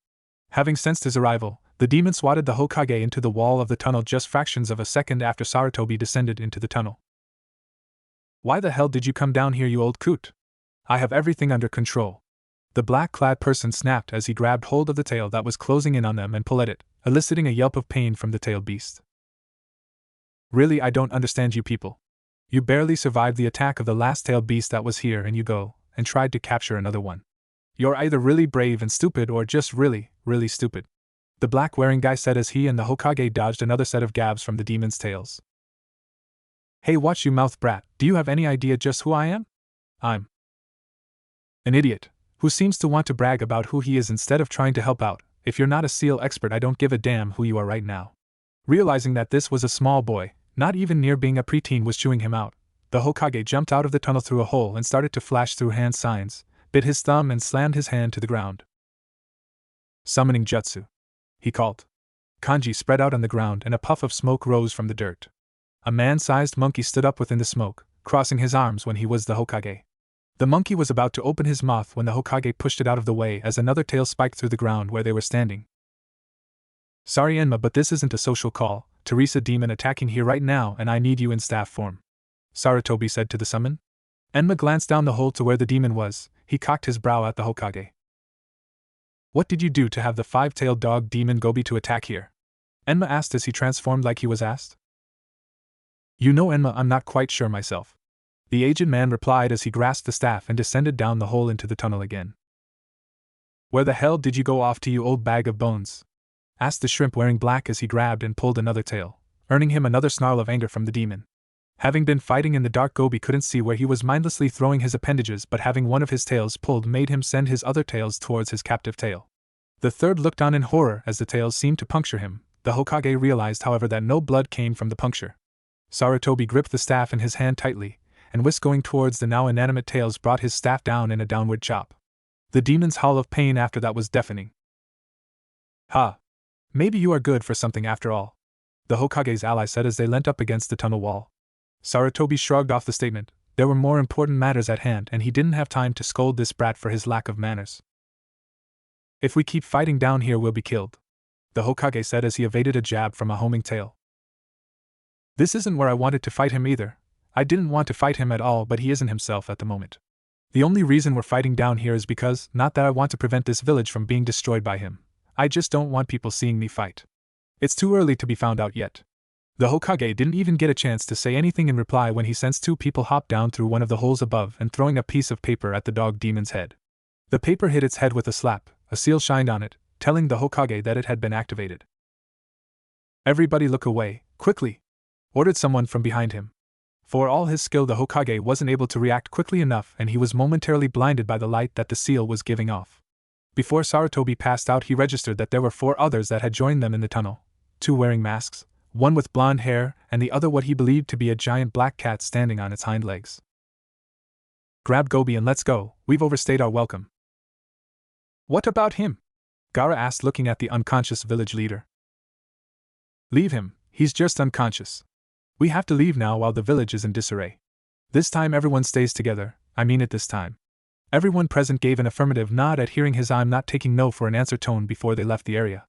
It wasn't hard for them to sneak out of the village. With the strife that the civilians were making, the ninja on duty didn't even notice them. That, and the ANBU were trying to locate their leader. Naruto stared at the wetlands of the country where his contact was said to reside in. Naruto stared at the wetlands of the country where his contact was said to reside. He had sent the others back towards sea country whilst he lingered in water country. He was certain that nothing bad would befall his group. After all, it had been 1.5 years since they had been together, and they had grown incredibly strong in their chosen fields. He was tense, however. He was in a potentially hostile environment with no foreknowledge of the workings of its people. There was another reason, in which Kazumi had called him paranoid over, but he chose to ignore that bit of information. Dad, come on, stop spacing out on me. You have to stay focused, remember? I can see your outline smoking. Naruto glanced at the little girl clutching his hand, her pale eyes big and lavender. His mind wandered back to when they had found her and decided to take her with him. Flashback. Naruto, Yujito, Gaara, and Kai were carrying the non-trained persons of their group on their backs with Gobi under Naruto's arm whilst he used 2 tails to hold his passengers in place on his shoulders. Naruto grunted lowly, his body pulsing in pain as a whole as he went. He needed to replenish the chakra that he was using to keep his physical manifestation. He had the idea to slow down and stop for a few moments, so he could undergo this task when Hitomi's voice sounded through his head. Kid, something is wrong. Concentrate some chakra into your ears so I can be sure of it, she commanded. Suppressing another grunt of pain, he did as he was told and molded chakra into his ears. What he heard made him slow to a standstill. Looking back, their 3 looked at their leader. Despite his age, he did contain the ruler of those that reside in them, and they would not dispute that. They were honor-bound to follow him. Hey Naruto, is something wrong? Gaara asked, puzzled at his friend's actions. I have to go somewhere right now. Take these 3 and hide somewhere till I return. He dumped Gobi onto the branch he was on and set the 2 under his arms, Temari and Rai, gently next to the large dog. The Leaf Village at the moment is running damage control because of Gobi's rampage. You should be safe till I return. Without another word, Naruto shimmered out of sight. The 3 demon containers looked at the mist that Naruto left behind. He must be in pain from having fought Gobi like he did. Be safe, Naruto, Gaara said as he saw the mist dissipate. After a few, Naruto flew through the wind. He couldn't help but ask. Hitomi, what's going on? What was that noise? Why are you making me go after it? He asked hastily, trying to keep from losing focus and not faring too well at that. That kid is the sound of a small child, one that isn't any more than 2 to 3 years old, crying. A child crying so far out of the village like this isn't normal. Granted, Gobi's rampage did spark quite a lot of fear, but this isn't because of that.